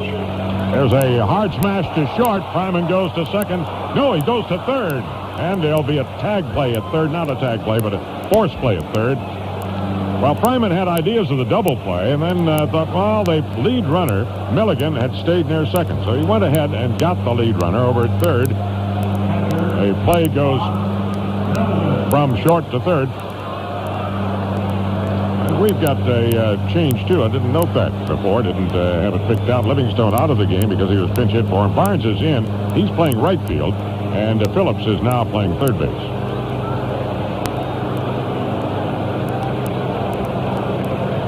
Here's Bob Melvin. Runners at first and second. 1 out. There's a ground ball. Back to pitcher. Dropped by Tanana. Now he'll go to first. He had a double play. He gets 1 out, and that's it. Had the double play, but he took his eyes off the ball, I think, to check the runner and to check his infielders, and just didn't feel the ball first. Well, the runners move on a base.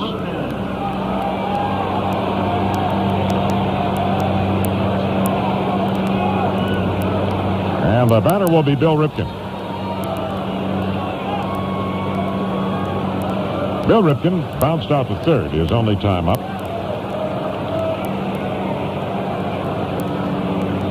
7-1, the Tigers lead. We're in the bottom of the 5th inning. The pitch from Tanana. It's outside for a ball.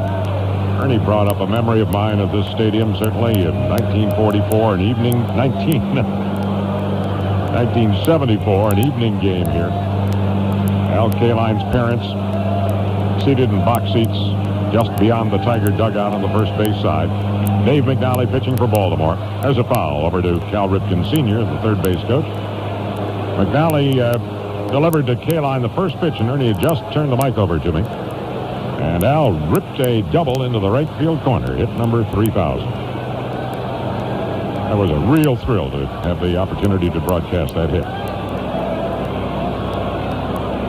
I remember sitting in the Tiger clubhouse here at Memorial Stadium with Al and Bill Freehand, just nursing the moment a little bit. There's a line drive right back to the glove of Tanana, and that's all for the Orioles. They threaten but do not score. No runs, 2 hits, no errors, and 2 runners are left on base. After 5 innings, it's still the Tigers 7, Baltimore 1. Mr. Bullock, I understand the European collectors are still buying old Rolex watches. What models are you buying now? Clark, we're buying all GMTs, Daytonas, Explorer, and Submariner Rolex models in stainless steel, 14 and 18 karat two-tones, plus all gold President models. Sounds like our listeners could have extra holiday cash by selling you their old Rolex watch. So call us if you could use extra holiday money. We have a very simple program that makes it easy to sell us a watch. Remember, watches do not have to be in working order. Call now for details. We want to buy your old GMT, Daytona, Submariner, or Explorer Rolex. Old Rolex watches from World War II, Pink Gold watches bring a premium price. Call toll-free 1-800-441-6144. We will buy your Rolex, Patek Philippe, Movado, Breitling, Cartier, LeCoultre, Universal Geneve, Vacheron, Audemars, or any 3-dial watch now. Call 1-800-441-6144. Sponsored by Bullock Estate and Diamond Brokers, Houston, Texas. Hello, I'm J.P. McCarthy. Join me Monday morning. We'll do some quarterbacking with Gary Moeller, George Perlis, and Mike O'Hara on the Lions. Remember, too, the Tigers close out the season Sunday. Sparky Anderson and I will wrap it up on Monday. And Sunday, from Baltimore, it's Ernie Harwell and Paul Carey's last Tiger game. Be listening, too, for the sound of Pavarotti warming up with a high note. If he breaks the glass, give me a call, and I'll give you a pair of Pavarotti tickets. Only on our show Monday morning here on WJR, where you don't miss a thing. Hockey players at National Sports Center, you'll find names like Bauer, CCM, Cooper, Micron, and more. Get the lowest price at National Sports Center in Windsor. Sticks, skates, protective equipment, all duty-free. Michigan's source for afternoon information is the WJR News Center, 4 to 6:15 on Radio 760. Top of the order for the Tigers here on the top of the sixth. Milt Tyler up to lead it off. He's gone 2 for 3 here today. Off Baltimore pitching, the third Baltimore pitcher, Jim Poole, ready to go to work. Tyler has had an infield hit and a bunt single his first 2 times up. He struck out in the 4th inning. 7-1, the Tigers have the lead. There's a foul back to the screen. Well, the Brewers settled for 3 runs in the top of the 9th inning. They have a 6-3 lead over Boston. Going into the bottom of the 9th, Doug Henry came on to try to close it out.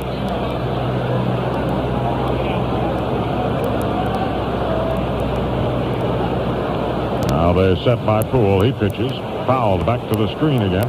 Let's pause for station identification. This is the Detroit Tiger Baseball Network. Now this is WJR Detroit, where you can now hear Michigan's #1 sports talk show, Sports Wrap, 7 days a week at 6:15. When it comes to sports, you can catch it all right here on 760 WJR. There's a swing and a miss. Kyler strikes out. First strikeout for Poole. 1 up and 1 away. The batter will be Lou Whitaker.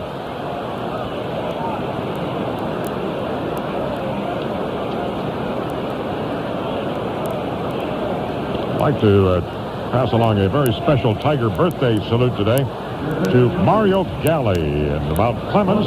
His son, Chris Galli, who's watching the Tigers in action in this final game of the season here in Baltimore. And Johnny Paredes coming in to pinch hit for Lou Whitaker. Right-handed hitter in for Lou. Lou went 0 for 3 in his final game of the season. Here's the pitch. Swing and a miss by Paredes.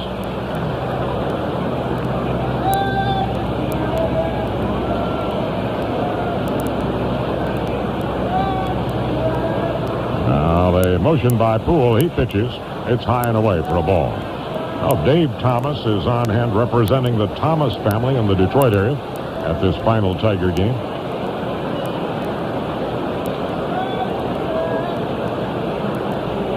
Poole's pitch swung on and missed. 1-2 on Paredes. We may have another 2-sport professional star. Anthony Young of the New York Mets, their young pitcher, has signed a free agent contract with the Houston Oilers of the National Football League. There's a low one to Paredes. Young, who was a defensive back for 3 seasons at the University of Houston, will report to the Oilers on Tuesday. Up until today, he was 2-5 with a 3.10 ERA. Paredes cuts and misses, struck him out. 2 out here in the 6th inning. Back-to-back strikeouts for Poole. That'll bring up Mosby. Now we've gotten word on the final note on that David Cone story we've been following. The New York Met pitcher struck out 2 more in the 9th inning and tied the National League record for most strikeouts in a game. 19. Steve Carlton and Tom Seaver had both struck out 19 to share the National League record. First pitch to Mosby is a strike. Mose has singled in a run. He's 1 for 3. Final from Boston. The Brewers beat the Red Sox again, this time 6-3. There's a tap down the first baseline. Mosby racing up the line, and he beats the play to first base as the pitcher Poole had trouble picking it up the first time. Mosby beats it out at first. Let's see whether the scorer wants to give him a hit or an error to Poole. Poole did not field it cleanly.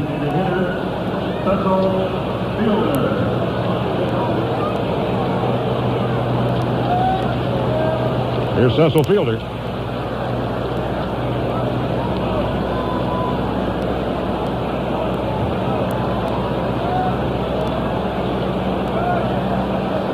Mosby at first, 2 out.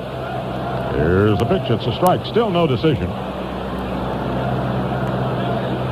Now they've given Mosby a hit. Rather lenient scoring, I feel. He fields that ball cleanly. He's got Mosby at first base. A pitch from Poole. It's over but low. 1-1 on Fielder. Cecil single to left his last time up. He's 1 for 3. He has started every one of the 162 Tiger games. Cal Ripken of the Orioles and Joe Carter of the Toronto Blue Jays. The only other players who have been in every game, as far as I know. Carter did not miss today's game. Pitch inside to Cecil, and it's a 2-1 count. Last Tiger to do it was Rusty Staub in the 70s. To appear in every Tiger game. Mosby with a short lead at first. The look there by Poole. He pitches. And that caught the outside corner for a strike. 2-2 on Fielder.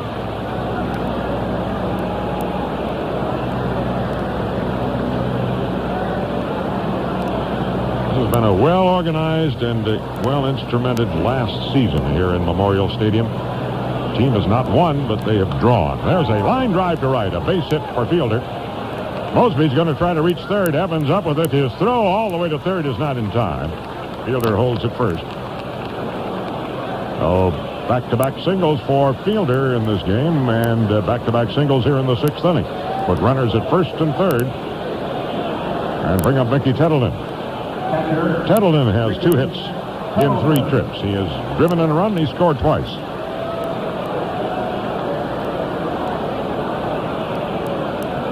Mickey now with 89 runs batted in. 2 behind Travis Fryman, who has an RBI, and that gives him 91 for the year. Poole to the belt. Here is his pitch, and it's a high fastball. 13 hits for the Tigers in this final game. They're batting in the top of the 6th, leading 7-1.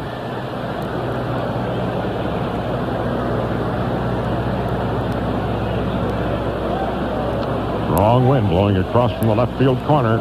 There's a swing and a miss by Tettleton.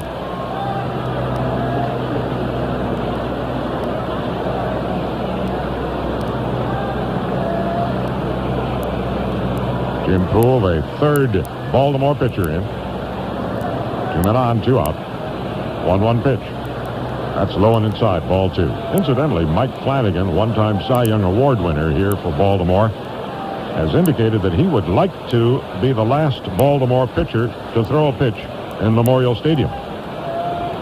Time called. Melvin has gone out to have a word with Poole, and that hope may be realized. It'll be very interesting.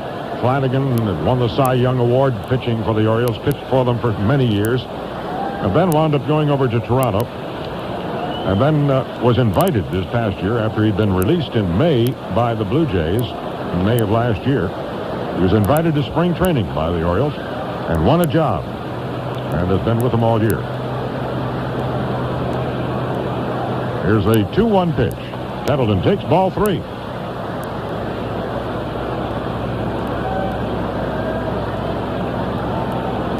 Tigers have had at least 1 hit in every inning but the 4th. Proworth sent him down in order in that inning. The 3-1 pitch to Tettleton. Ball 4. The bases are loaded with 2 out. The batter will be Tony Phillips. And here comes Johnny Oates out. Might get another pitching change. Again, I don't know who's been warming in the bullpen.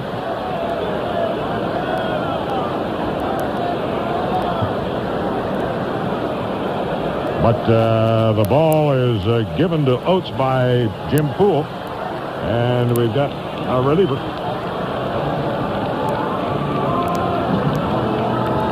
Anthony Telford will be the new pitcher. Telford, a right-hander, coming on. to face Tony Phillips. Not necessarily because of the right-left situation. Tony's a switch hitter. Probably hits as well left-handed as he does right. And Anthony Telford becomes the fourth pitcher to work on the mound here this afternoon for the Orioles, who trails 7-1. 3 men on here in the top of the 6th inning, and Ernie's got some scores to update for us. All right, here we go. We've got some scores here. Houston is leading Atlanta 6-3. They're in the 6th inning in the National League. Final from Boston. Milwaukee beat the Boston Red Sox with 6 runs, 13 hits, and 1 error. Wegman, Machado, and Henry pitched for Milwaukee. Roger Clemens went all the way for Boston. Roger wins his 18th. Machado takes a loss. He's 3-3. And Doug Henry gets his 15th save of the year. St. Louis and Chicago at Wrigley Field in the National League, and the Cubs lead in that one by a 3-1 count. The Cubs are batting in the last half of the 7th inning. At Philadelphia, Darrell Boston's hit a home run for the Mets in the 9th, and the Mets are leading the Philadelphia Phillies in that game 7-0. Pittsburgh are leading Montreal there in the 7th inning. It's 7-0 in favor of the Pirates in that battle. And the Yankees are playing in New York against Cleveland. They are still batting in the bottom half of the 8th inning, and the Yankees are leading the Indians 5-3. So Mr. Telford takes his tune-up tosses now, ready to go to work. The Tigers have been hitting the ball hard. They've got 13 hits. They've got the lead at 7-1. They scored early. They picked up 4 runs in the 1st inning. They came out here just as much for ceremony, I think, as they did for substance. And Phillips will be coming to bat. Let's go back to Paul Carey. All right, Ernie, thank you. Telford appeared in one game that past series last weekend in Detroit. He warmed up a lot, but he only got into 1 ball game and pitched long relief for Dave Johnson last Monday. He went 4 in the 3rd innings, allowed 2 runs on 5 hits. He walked 1, struck out 3. It was a pretty good job. He gave up a 2-run double to Travis Fryman while he was in there. Here's Tony Phillips up with 3 men on, 2 out on the top of the 6th inning, 7-1 Detroit. Telford delivers, and the curve is outside. Ball 1 on Tony. Phillips singled in the 1st inning, walked and scored a run in the 3rd, doubled in a run in the 5th inning. Poole struck out the first 2 men he faced in this inning, but then gave up 2 singles and a walk to load the bases. Here's the set by Telford. The pitch swung on and missed. He took something off that pitch, and Phillips was out in front. Telford has no wins, no losses.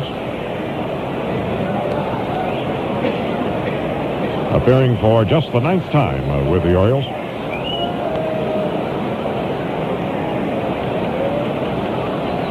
Taking his time. Tigers have Mosby at 3rd, Fielder at 2nd, and Tettleton at 1st. A low inside pitch. It's 2-1 now on Phillips.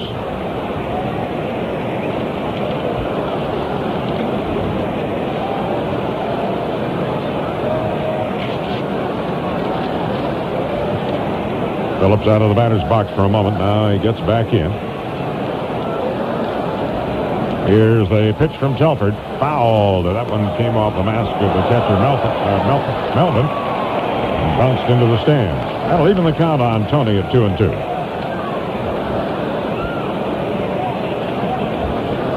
This year at Rochester, the top farm club of the Orioles, Telford won 12 and lost 9. Started all but 2 of the games he appeared in. 3 men on, 2 out, 2-2 count on Tony Phillips. Telford really taking his time. Now too much, and Phillips asked for time at the plate. And he had tense too long.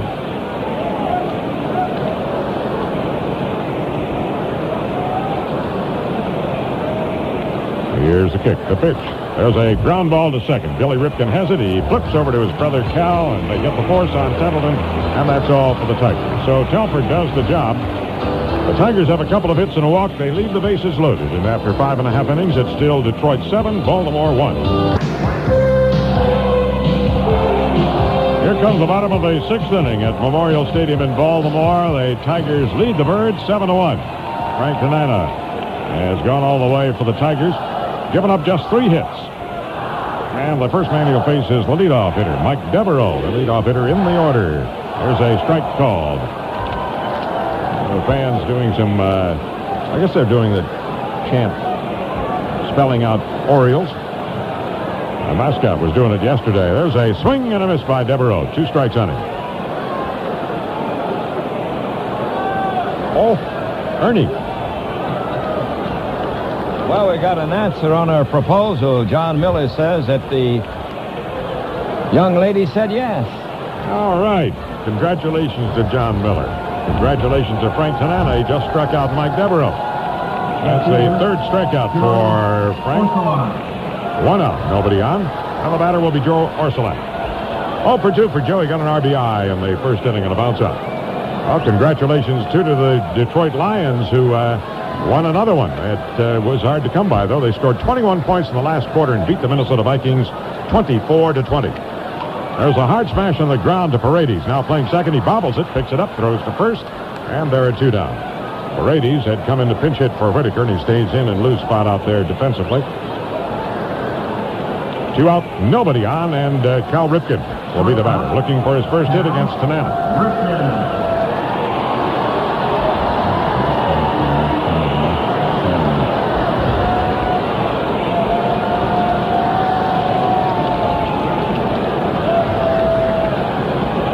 Ripken has lined to second and grounded out to short. 7-1. The Tigers lead. Tanana blowing on his hand. It's that cool here in Baltimore. Here's the windup, and he stops in the middle and decides to start all over again. Now the chant MVP begins.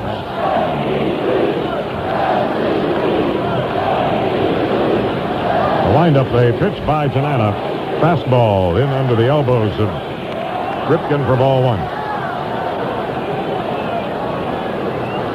The Tigers, if they can hang on to this lead, will wind up tied for second place with the Boston Red Sox. The Red Sox losing to Milwaukee again today, 6-3. Here's the pitch. And the floater is in for a strike. 1-1 on Ripken.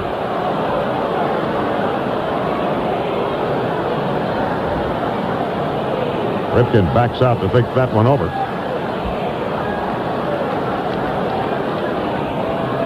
2 out, base is empty. And has the sign he wants. Here's his motion, the 1-1 pitch. Another slow one hit on the ground to deep third, gloved by Phillips near the bag. The throw across, 1 out to the glove of Bergman. He does a fine job at that end, and that's all for the Orioles. 3 up and 3 down. We go to the 7th. It's Detroit 7. The Orioles 1.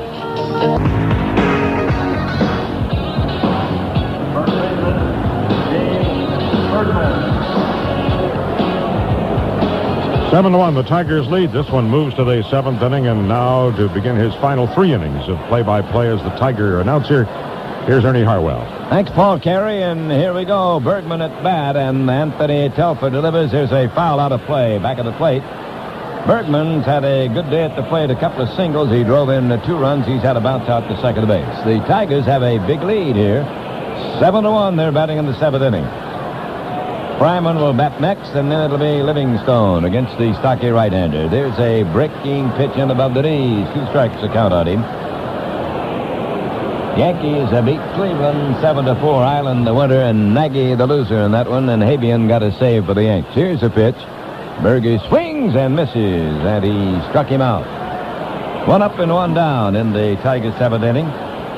It's been Malaki, Froworth, Poole, and Telford on the mound for Johnny Oates and company this afternoon in Baltimore. Now Fryman, who had a single and drove in a run in the 3rd inning, will be the batter. He's hit into a double play and bounced out first to the second baseman covering.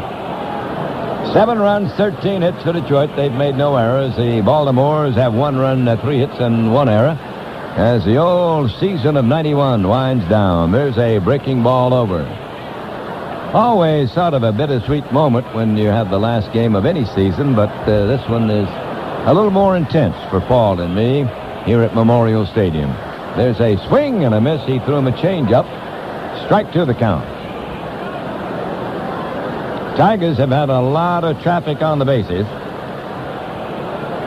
They scored early. They got 4 in the first, 1 in the 3rd, and 2 in the 5th. The Baltimore run came in the opening inning off Tanana. Missed the outside corner, Mr. Telford did with that one. And they count now on Fryman, 1 ball and 2 strikes. Well, the Tigers have had a hit in every inning except the 4th when they went out 1-2-3.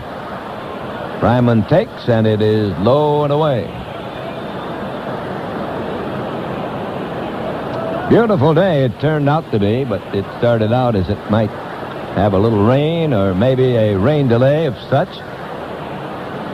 Now Telford checks his sign, ready to go to work again. Here it comes. He takes a strike. He stood there like the house by the side of the road and watched that one go by. It was a slow breaking ball, and Telford has the first 2 on strikes in the Tigers' 7th inning.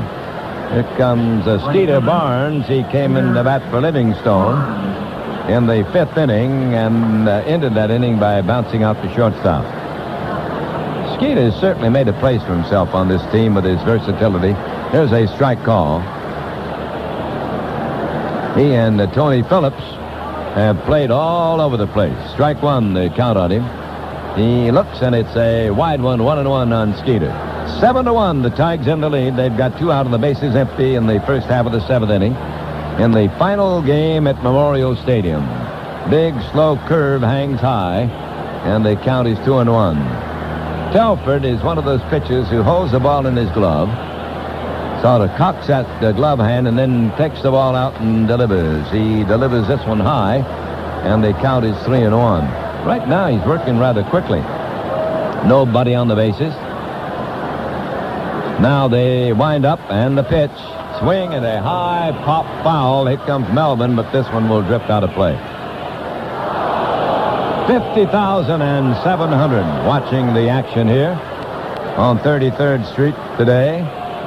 The total attendance for the Orioles this year, 2,552,753.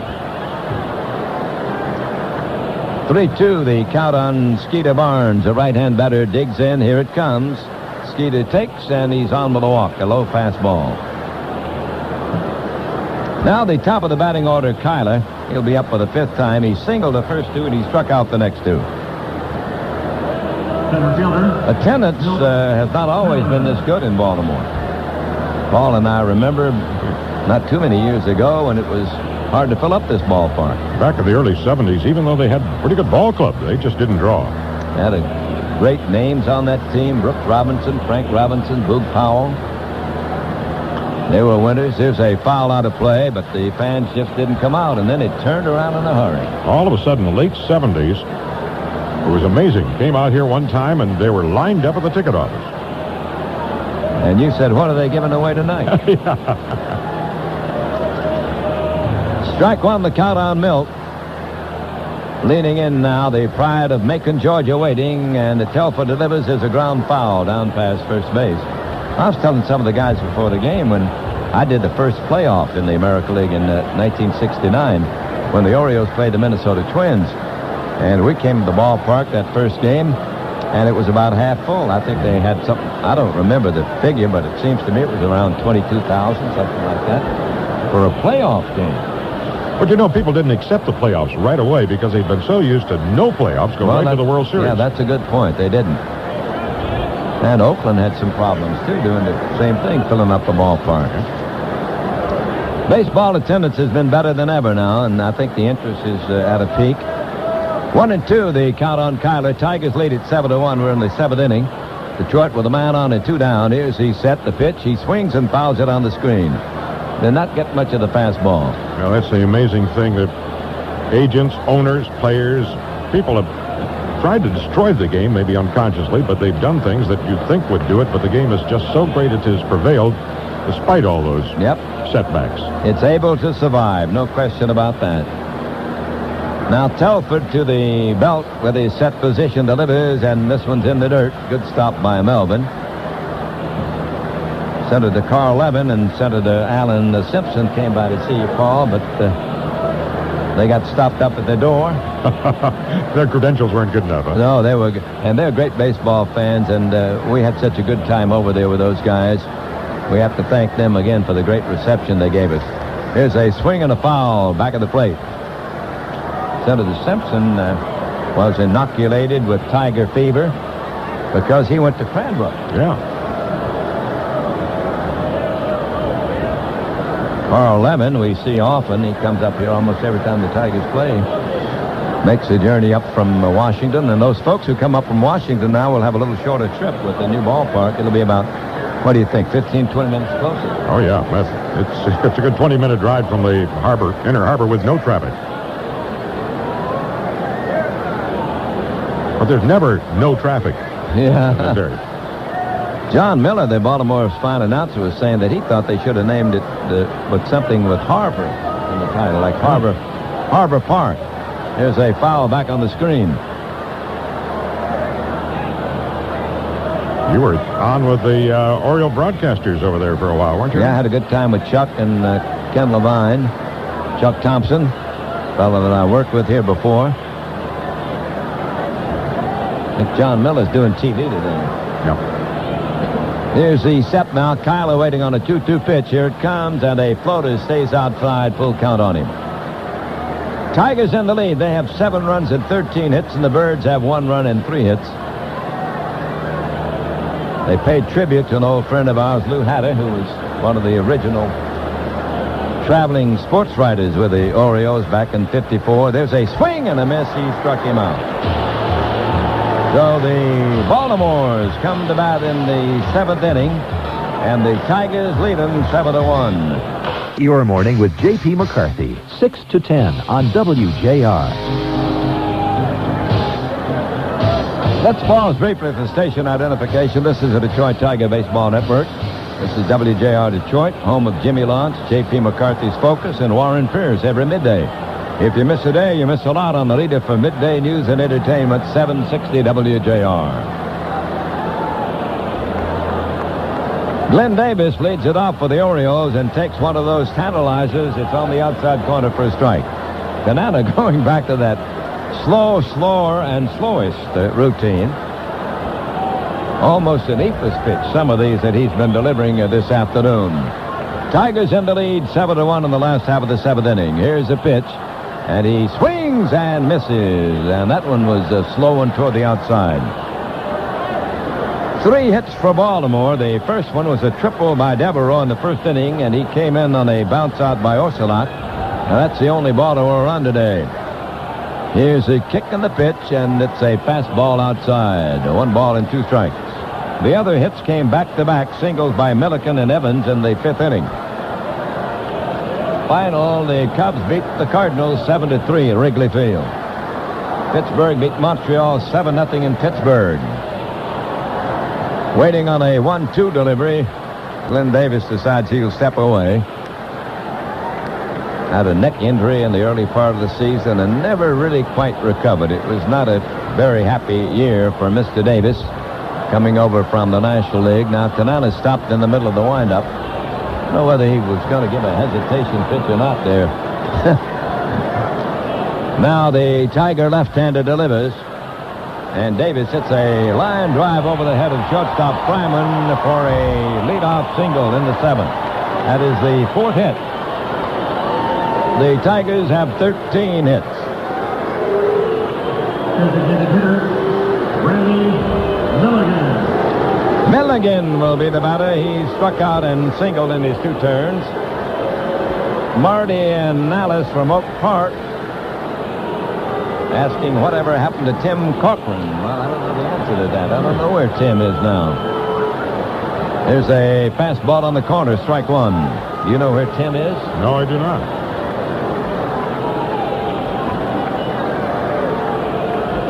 Man on first, nobody down, 7-1 Tigers. Swing and a miss. He went for a bad one that time, down on the way. Seems to me I vaguely recall that he went into minor league managing, Ernie. But I'm not sure where. Here's the set now by Frank, and he deals outside with a fastball. Tigers got 4 in the first inning and 2 in the 5th. They got 1 in the 3rd. They had 5 singles and were aided by an error in that first inning to get the first 4. Swing and a foul off the mask of Mr. Welke. Umpire mask has changed over the years. They wear the neck piece that the catchers are wearing for a long time. The catchers mostly have given up on it, I think. Steve Yeager brought that into the major leagues. Now the 1-2 pitch on the way. Swing, line drive on one hop to third. Phillips over to second for one. Relay to Bergman. 2 for the price of 1. Another Tiger double play.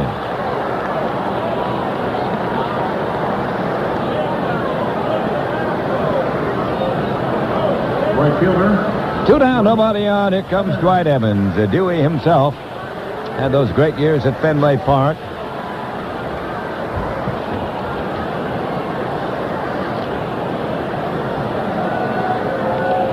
Outfield will be deep and straight up on him. We've got a pretty good breeze. I think it's picked up a little bit more now here in the late innings, blowing across the outfield from the left field corner toward the right. Sonalis fits the strong game. He's got a 7-1 lead. And there's a floater over for a strike. Evans steps out and probably said to Mr. Welke, that one should not be legal.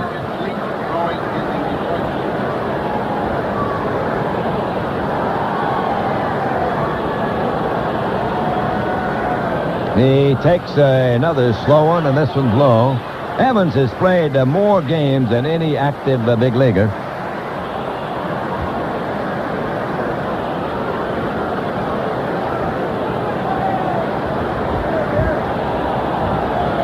Now they wind up, and the pitch. He swings as a line drive on one hop, backing up Fryman at deep short. He guns it over to Bergman, and the Birds are out in the 7th inning. We go to the 8th. The Tigers on top, 7-1.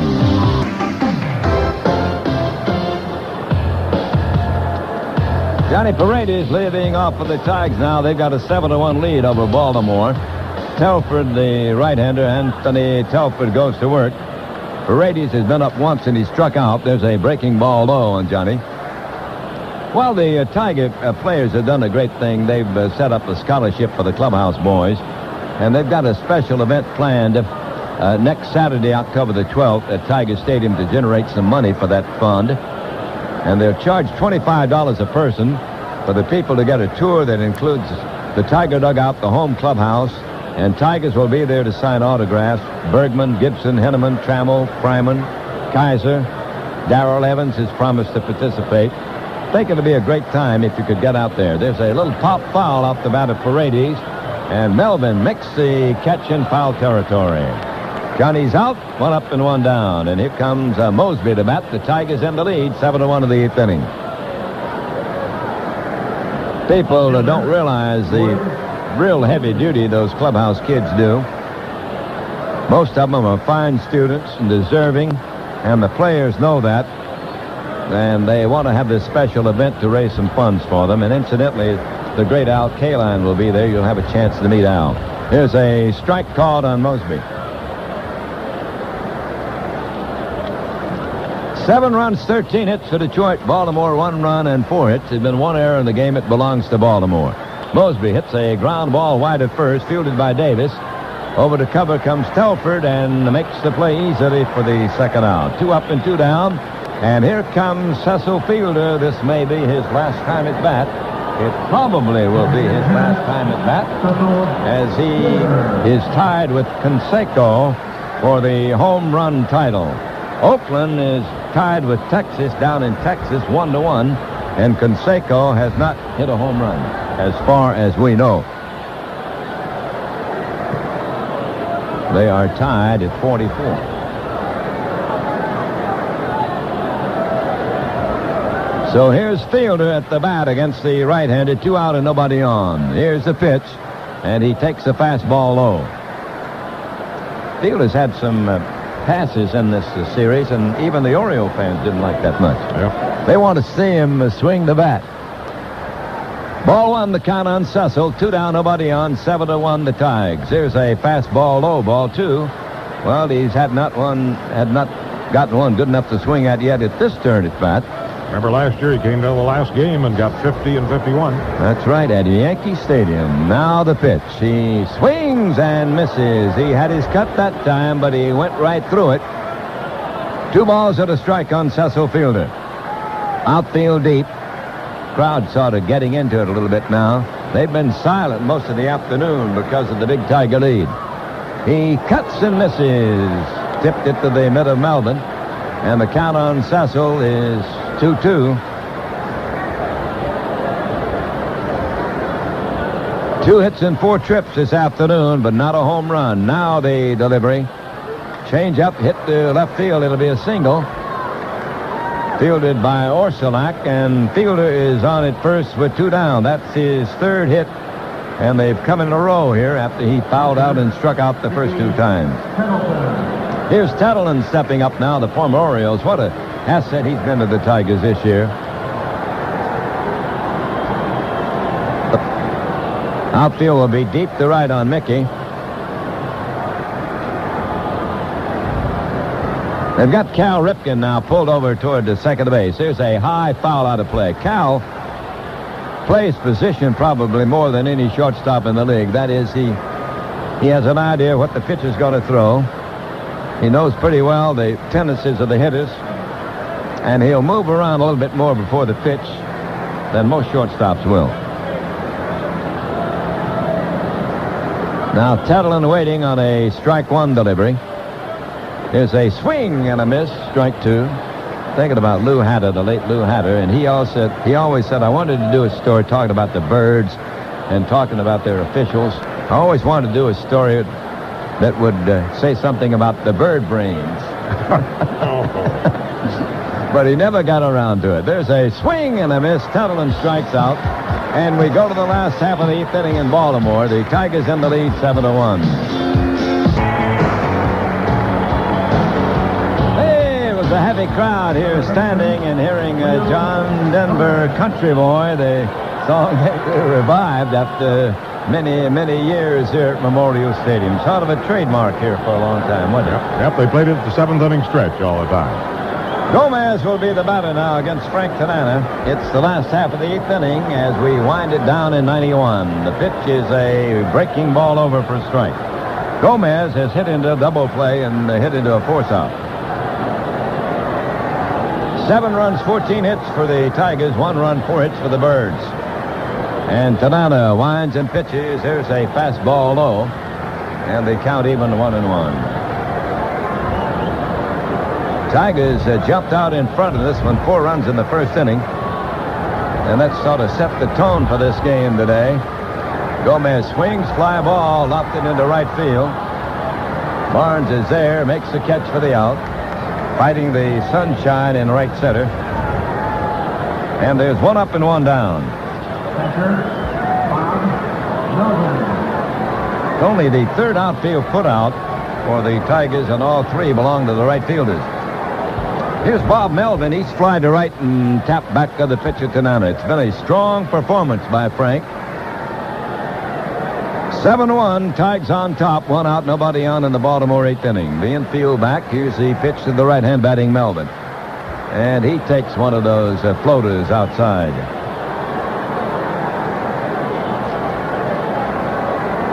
Tanana checks his sign now with Tettleman and goes into action. Here's the pitch on the way. He looks. Here's a slow curve in for a strike. They're going to have a lot of ceremonies here after the game, and they say it's going to take about 45 minutes. Yep. The big crowd will probably stick around, at least most of them. Fastball in too close. 2-1 the count. And you're going to try to get to New York, Ernie. We'll try to catch the train down at the old Pennsylvania station here in Baltimore. Here's the windup and the pitch. It is a breaking ball low, 3-1.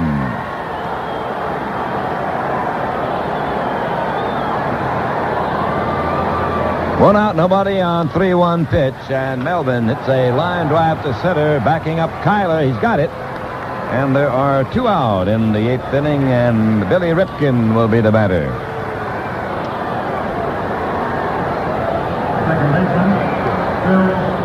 Well, we want to say a big hello to our good friend Howard Stitzel. We know he's not listening because he wouldn't dare listen to us, but what a great asset he's been for us this year and the years that before we abandoned the engineer in the booth. We just can't thank Howard enough for the many great things he's done for Paul and me and all my other partners. There's a pitch in close on Billy. He takes a lot of ribbing, and we got him where we want him because he never wants to say anything. That's right. Why would he listen today? He never listened to us when he was working. That's right. Why the dials. start now? There's a strike on the outside corner. I think Howard was always the smartest man in the booth. He's the only one didn't open his mouth. The 1-1 pitch to Billy Rip, and he swings and misses on a changeup. Ernie, what are you going to do with that overcoat that's been hanging in the booth for I don't know, at least 20 Well, I years? tried to give it to the Salvation Army. They said they didn't want it. I don't know.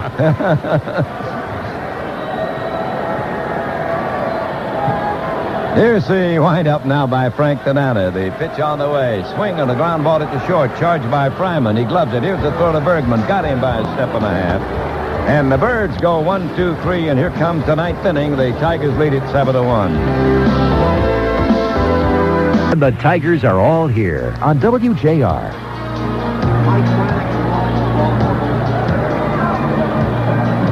Well, here's the ninth inning, folks. The Tigers have the lead 7-1. A new pitcher for Baltimore. It'll be Greg Olson, the right-hand relief ace. And Telford had a good stint on the mound. He went 2 1/3, allowed no runs, and a 1 hit and 1 walk, and he struck out 4. The Tigers have 7 runs, 14 hits, and no errors. And the Orioles have 1 run, 4 hits, and 1 error. And this is the last inning that Paul and I will be together, unless something happens and they go into extra innings. But it's a 6-run lead for the Tigers. And, Paul, it's been a great run. I love you, and I've really enjoyed being with you. Ernie, I can't imagine having spent 19 years with anyone as nice, as gentlemanly as you. It's just been a joy. And what a great teacher you've been, too, Ernie. Here comes Phillips now to bat, and we're coming into this ninth inning, remember now, with no tears and no regrets. It's been a great run. Here's the pitch to Tony, and he takes the ball high. Phillips is single, walk, double, and hit into a force out. Been a great year for Tony Phillips. His amazing versatility has shown through for the Tigers. Olson, the big right-handed, deals, and Tony hits a high pop foul back at third, chased by third baseman Gomez, but it's back into the seats. Tigers got 4 in the opening inning. They added 1 in the third and 2 in the fifth. Baltimore's only run off Tanana came in the first inning. Well, the Tigers have been out in front all the way in this final game of 91. Here's the set, and here's the pitch, and Tony hits a ground ball to first base. Davis bobbles it, picks it up, throws to the pitcher, Olson, and they got him, but it was not a classic play by the Birds. No. Ernie, I want to take the opportunity to thank you for being a teacher, too, of me. But not just a teacher of baseball, but a teacher of life. And I think that anybody who has come into your path has been the better for it. Thank you. Well, we appreciate that. I think we're going to get Flanagan now. Mike Flanagan, who was a Cy Young Award winner here not too many years ago, came back a couple of times, will probably be the pitcher. Johnny Oates has come out to the mound. Flanagan's been warming up in the bullpen. And we'll see if it's going to be Mike or not. And the crowd is reacting. And it's got to be Mike Flanagan from that reaction. So Olson starts off the mound. He went third. 1/3, and indeed it will be Mike Flanagan. He's going to get a standing ovation, I think, when he comes in. Here he comes through the gate, and listen to this crowd.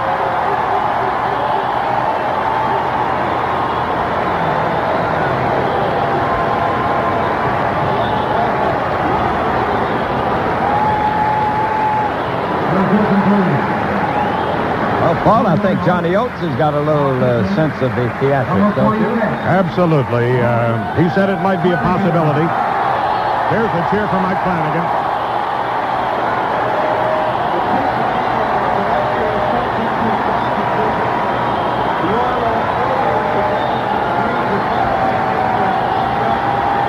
Well, I'll be darned.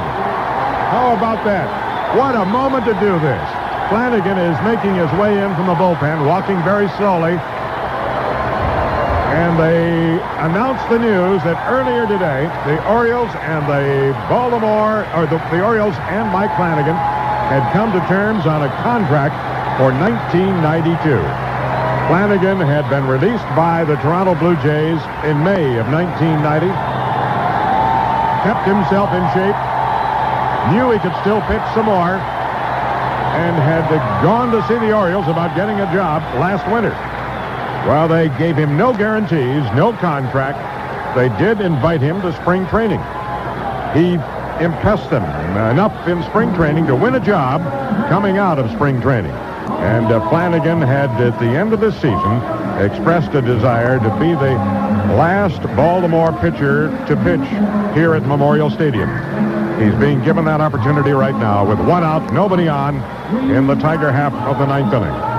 Dave Bergman was due up next, and he's still over in the on-deck circle, a left-handed hitter. It was the moment to bring in the left-hander Mike Flanagan. He pitched 10 full years here with Baltimore, won the Cy Young Award pitching for Baltimore in 1979. Flanagan won 23 and lost 9 that year, was traded to Toronto just before the deadline to be eligible for playoffs, August 31st of 1987. He was with the Blue Jays in 88 and 89, then released last year, only to get a job again with Baltimore. And this year, he's won 2 and lost 7, but has an excellent earned run average of 2.40. He's had 1 start, 62 relief appearances. Here's Ernie. And Bergman at the bat. Flanagan's first pitch. He swings and misses, and the crowd loves this. The Baltimore crowd has not had too much to cheer about as far as the game's concerned. They've had to confine their cheers to the history of the stadium. There's a foul out of play off the bat of Berge. Strike 2, the count on Bergman. Flanagan, one of the most delightful guys you'll ever meet in the baseball. A great sense of humor. And has made a magnificent comeback, and I think everybody appreciates that. Here's the strike 2 pitch to Bergman. Fouled away, back toward the press box. Tigers in the lead, 7-1 in the final game of 1991.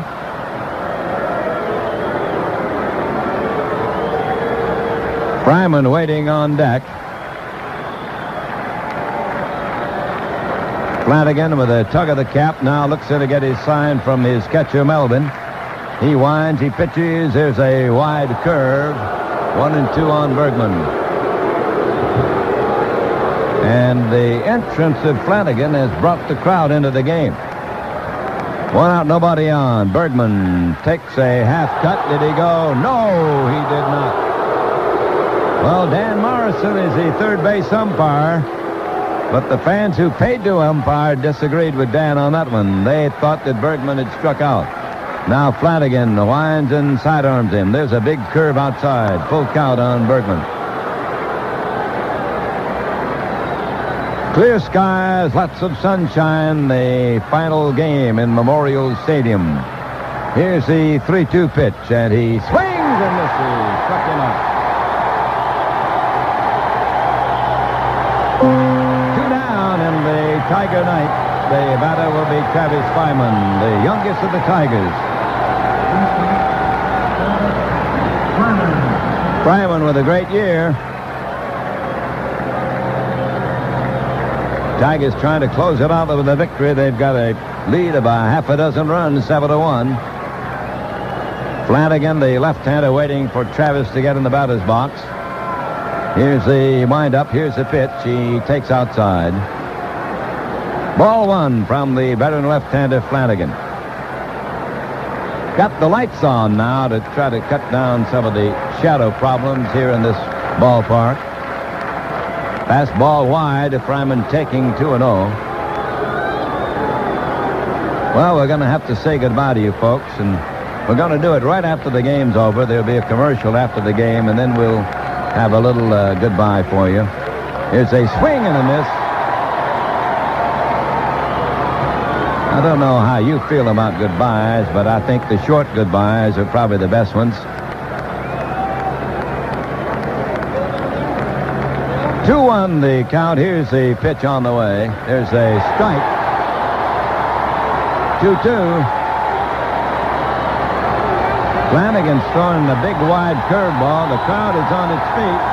They want to see him get a strikeout on this final out.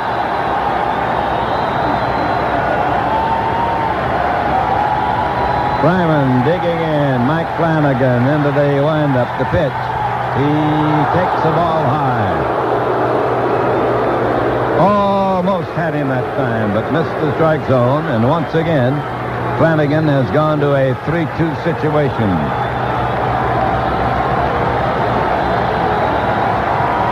Seven to 1, the Tigers lead in the ninth inning. The pitch on the way. He swings and misses. We go to the last half tonight. Detroit ahead 7 to 1.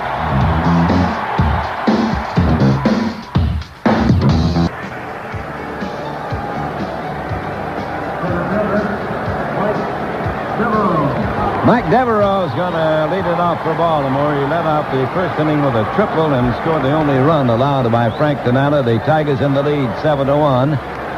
Looking for the 91. And the final 3 outs for Paul Carey and me as Tiger announcers. Here's the windup by Frank, and the pitch is a strike. He got the floater over. Then a brilliant performance by Tanana. He scattered 4 hits by the Birds. Here's the pitch on the way. Fastball in too close. And the count is 1-1 on Devereaux. Orsilac will bat next. And then it'll be Cal Ripken Jr. Here's the pitch by Frank, and Devereaux takes a strike on the outside corner. Beautiful setting here for this final 3 outs in the old ballpark, Memorial Stadium. They'll close it up after this inning. Here's the pitch to Devereaux. He swings and missed it ball, and it gets by Tuttle, and Devereaux will get the first base. We'll wait for the score on that one. He did not tip it. He missed it completely. A strikeout, and he gets the first. Left fielder, Joe Orsilac. Orsilac will be the batter now with a man on. Left-hand hitter drove in a run in the first inning with a bounce out. Tigers in double play depth. Ninth inning, 7 to 1 Detroit. No word from the press box. It'll be forthcoming, I'm sure. Set by Frank. He deals, and Joe looks at a strike. Phillips a little bit wide at third and about even with the bag. They won't keep Bergman on the bag with the runner, Devereaux. It's a pass ball that got Devereaux to first base. Swing, fly ball to center field. Here comes Kyler on the run. He's got it. And there's one away. Cal Ripken coming up for what will probably be his last time at bat in 1991. It's been a great year for Cal. The big shortstop stepping in, and he's getting a standing ovation from the Baltimore fans. And they begin to chant again, MVP, MVP. The Iron Man of the Birds stepping in to face Frank Tanana, the infield in double play depth. Here's the set by Frank, and here's the pitch. He takes it's a fastball high. Tigers lead it with 7 runs on 14 hits. The Orioles have 1 run on 4 hits. Outfield guards all exits against Ripken. They're playing him straight up. Johnny Paredes, the second baseman, is very deep, almost back on the outfield grass. Ripken swings a ground ball to third. Phillips over to second. One. Reed at first. It is a double play, and the season is over. 2 for the price of 1. Ends it for the Tigers. And the final score, Detroit 7 and Baltimore 1. The fans are streaming on the field, and the Tigers have won their first pennant since 19... Ernie Harwell, the Tiger voice for 30 years. A tribute brought to you by Michigan's only member-owned not-for-profit financial institutions, credit unions. He's got it. The Tigers are the champions of 1984. Ernie's baseball broadcasting career started 51 years ago in 1940. He was the voice of the Atlanta Crackers on WSB. 8 years later, Ernie got his big league break with the Brooklyn Dodgers. Red Barber fell ill, and Branch Rickey needed a replacement. So Rickey traded catcher Cliff Dapper to the Crackers for sportscaster Harwell, a first. Ernie came to Detroit in 1960, replacing the legendary Van Patrick, and the rest is history. That one is long gone. 51 homers for Cecil. This tribute to Ernie Harwell has been presented by credit unions and the more than 3.5 million credit union members in Michigan who fondly say, thank you, Ernie. Join JP for Focus weekdays at 12:20 on WJR.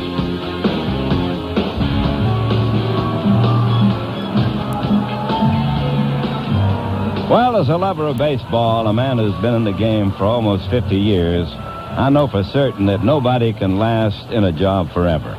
Everybody can be replaced. All of us must move along. I've had a gratifying career as your Tiger announcer, and now I say goodbye. I'll never be able to repay all the warmth and affection you fans have shown me. Been a tremendous 32 years, but I don't want to look back. I agree with Satchel Paige and with William Shakespeare. Old Satch said, don't look back, something may be gaining on you. And Mr. Shakespeare once wrote, to have done is to hang quite out of fashion. So I press forward, I look to the future. God has a new adventure waiting for me. Might be a rocking chair, it might be a microphone, but either way, I welcome a new challenge and a new opportunity.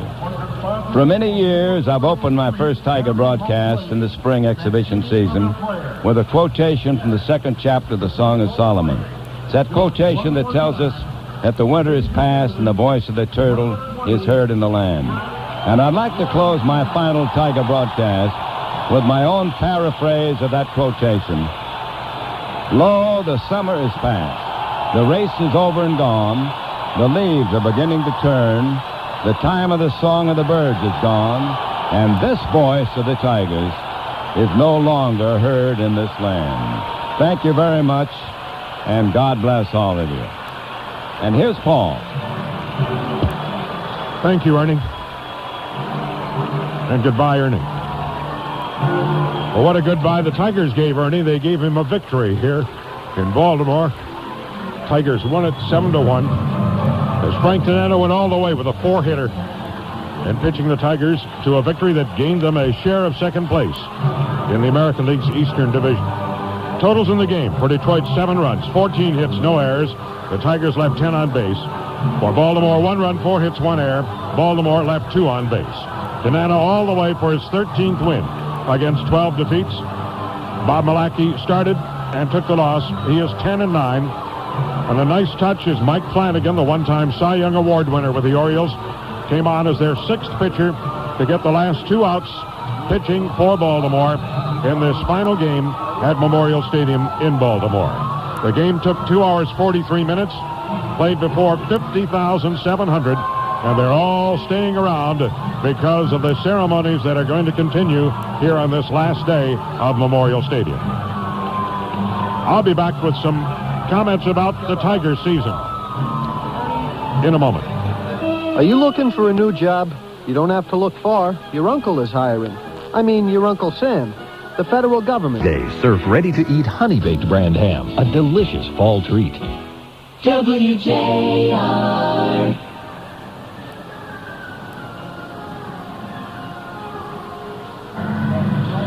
Well, this was an interesting season for Ernie and me in our last year in the Tiger booth. We want to thank them for that, for making it an interesting year. The games were never out of hand for the Tigers this year. With that offensive punch they had, with the threat of the long ball, they were always in them. They battled all the way. They got into a tie for first place in late August. Then the bats went dead for too long a spell. It started with the second game of that West Coast trip, starting off in Anaheim. But still, the Tigers finished much higher than most had predicted them to finish. In fact, today they wind up finishing in a tie for second with the Boston Red Sox, who could not beat the Milwaukee Brewers. And the Tigers won the final game of the year to finish even with Boston. The Tigers this year set an American League record for strikeouts for a team. But they also became the first franchise to ever have 4 teams hit 200 or more home runs in a year. Great year for Bill Gullickson with his 20 victories. Another super year for Cecil Fielder. 44 home runs, 133 RBIs. He did not get an RBI or a home run here in this final game, but went 3 for 5 with 3 singles his last 3 times up. And he played in every game Mickey Tettleton. What an acquisition he was. 31 home runs. And Tettleton had another RBI to give him 89 for the year. Tony Phillips, despite batting cleanup, or rather in the leadoff spot most of the season, had 71 RBIs and played wherever Sparky wanted to have him. Make that 72 RBIs because he got an RBI late in the game today. And then the two youngsters, Travis Fryman and Milt Tyler, how they have come on. Milt Tyler with 41 steals, but more importantly, how he patrols center field. The best center fielder in the American League right now. And at shortstop and at third base, filling in for Alan Trammell much of the way in the late going, Travis Fryman wound up with 21 home runs and 91 runs batted in. What a total for his first full year at the Major League level. All this bodes well for the future. It's been a great season, I think. Sure, they didn't win the title, but they did finish in a tie for second place and entertained us all the way, and I thank the Tigers for that. I'll be back to check out the scores after these words. Rolled in at 3:30, kissed my sleeping family. Now it's morning again for my 18 wheels and me. Rolled myself out of bed, threw some Folgers, clear my head. That aroma comes through wherever I'm heading to. The best part of waking up is Folgers in your cup. As my rig is warming up, I've got time for one more cup. Hug my wife and my son, now I've got to make my morning run. The best part of waking up is Folgers in your cup. See what that aroma can do, reaching out to you. The best part of waking up is Folgers in your cup. Motel 6 is growing by leaps and bounds. Hi, Tom Bodette here with the expanding coverage. Motel 6 now has over 600 locations in 46 states.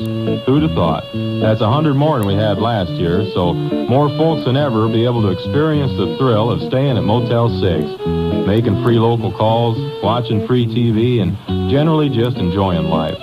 Well, it's Motel Utopia. And it's all possible because now there's more than 600 Motel 6 locations across the country. And no matter which one you stay in, you'll always get a clean, comfortable room for the lowest prices of any national chain. Around $24 in most places. A lot less in some, a little more in others, but always a heck of a deal. For reservations at any darn one of them, just call 505-891-6161. I'm Tom Bodette for Motel 6, and we'll leave the light on for you. Detroit Tigers, WJR.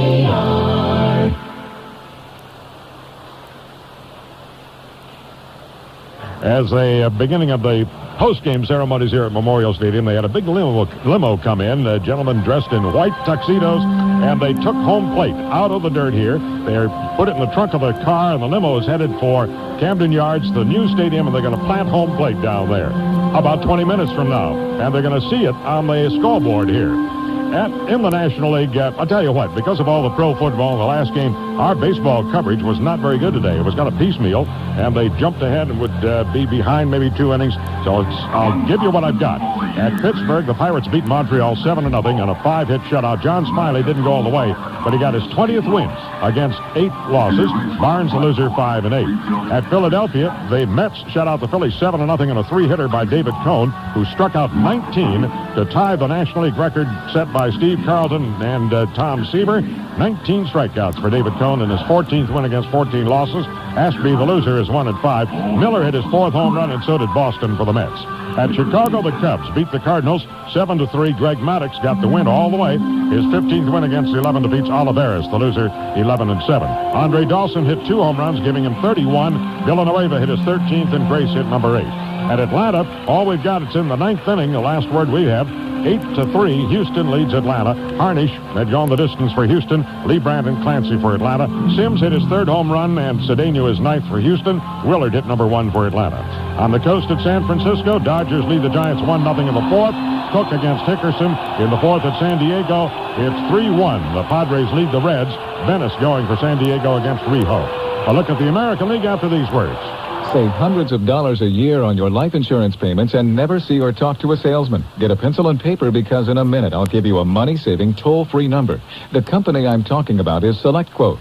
If you read the Wall Street Journal, Changing Times, or Money, you've seen their ads. Non-smokers, 32 years old, $250,000 worth of life insurance for $205. If you're 36, $150,000 coverage for $188. At age 45, a $500,000 life policy is $525. SelectQuote saves you money because they continually compare the costs of the term life insurance policies of 14 of America's top-rated companies. Call SelectQuote today, 1-800-457-4100, toll-free. They'll mail to you without any obligation a free personalized price comparison of the 5 policies that get you the most life insurance for the least amount of money. You make all the choices and no salesman will ever call. Order your policy now. Call SelectQuote today at 1-800-457-4100 and see how much you can really save on your life insurance. There is no other magazine quite like Smithsonian. Smithsonian is not only a magazine that's lush and beautiful, insightful and fascinating. Smithsonian is a dazzling magazine that entertains and surprises. Inside Smithsonian, you'll find unique articles about people, the arts, nature, and much more. Articles about everything from bubblegum to Goya to why dogs bark. Articles about cars that fly, an elephant that paints. About faraway galaxies, ants from hell, and Andy Warhol. The writing is colorful, the graphics contemporary, the attitude is now. So Smithsonian Magazine isn't only bright and lively, refreshing and amusing. It's so interesting that you'll be more interesting. But don't take our word for it. Find out for yourself. Order Smithsonian Magazine now. Get the next 12 issues and become an associate member of the Smithsonian Institution for only $20. Call toll-free 800-228-2400. That's 800-228-2400. WJR.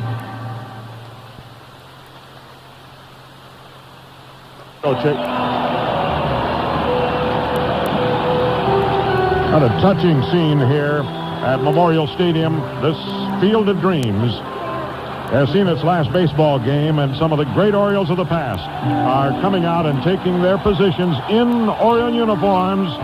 Don Baylor now trotting out to left field. Brooks Robinson had moved out to third. Frank Robinson is in right field. Boog Powell has moved to first base. And Jim Palmer is out in the middle of the diamond. It is a moving, touching moment here in Baltimore. Let's quickly look at the American League scores. At Boston, the Milwaukee Brewers defeated the Red Sox 6-3. Here's Rick Dempsey. I'll be doggone. The Brewers were playing in Boston today, but Dempsey is here right now. Roger Clemens lost that game for Boston. The victory went to Machado, who's 3-3, and Henry got to save his 15th. Clark homered for Boston. The Brewers won it with 3 on the top of the 9th inning, and that loss by Boston, combined with the Tigers' win, left Boston and Detroit tied for second in the Eastern Division. At New York, the Yankees beat the Indians 7-4. Island the winner over Nagy. A save for Habian. Moss hit 2 home runs, giving him 23. Hall hit his 19th. Let me check, see who else is going out there. Bobby Grich moving to second base. Davy Johnson moving to second base. I'll be darned. Rich Dower moving to second base. Oh, they're just flooding out of the dugout now. Louis Aparicio going to shortstop. Oh, what a moment. All right, quickly back to the scores. In the game that doesn't mean anything, preview of the playoffs. Toronto beat Minnesota in 10 innings, 3-2. Who's this? Mark Belanger moving out to join Aparicio at shortstop. In that Toronto win, Devon White hit his 17th home run. Rob Ducey hit his first. Mike Pagliarulo homered for Minnesota, his 6th of the year. Anderson, the loser. Weathers got the win, and Ward got a save. Oh, I got to look at the field here. The heck with those scores. There's Lee May going to first base. Pat Kelly heading out to left field. At Texas, after 6 innings, it's a 2-2 tie. Oakland and the Rangers more against Ryan. No score Kansas City and California after 4 innings. Davis and Langston. And coming up tonight, Chicago is at Seattle. Elrod Hendricks has moved into his position along with Rick Dempsey behind the plate. More Orioles of the past coming out of the dugout, taking their position on this field. Gary Renicky. John Lowenstein. Well, I'll be back to wrap it up here at Memorial Stadium after these words. It's Friday afternoon, and your boss calls you into his office. He gives you the bad news. After years of doing a great job, you never thought it could happen to you. But just like that, it did. What do you do now? You get the National Business Employment Weekly. Every week in every issue, the National Business Employment Weekly tells you about...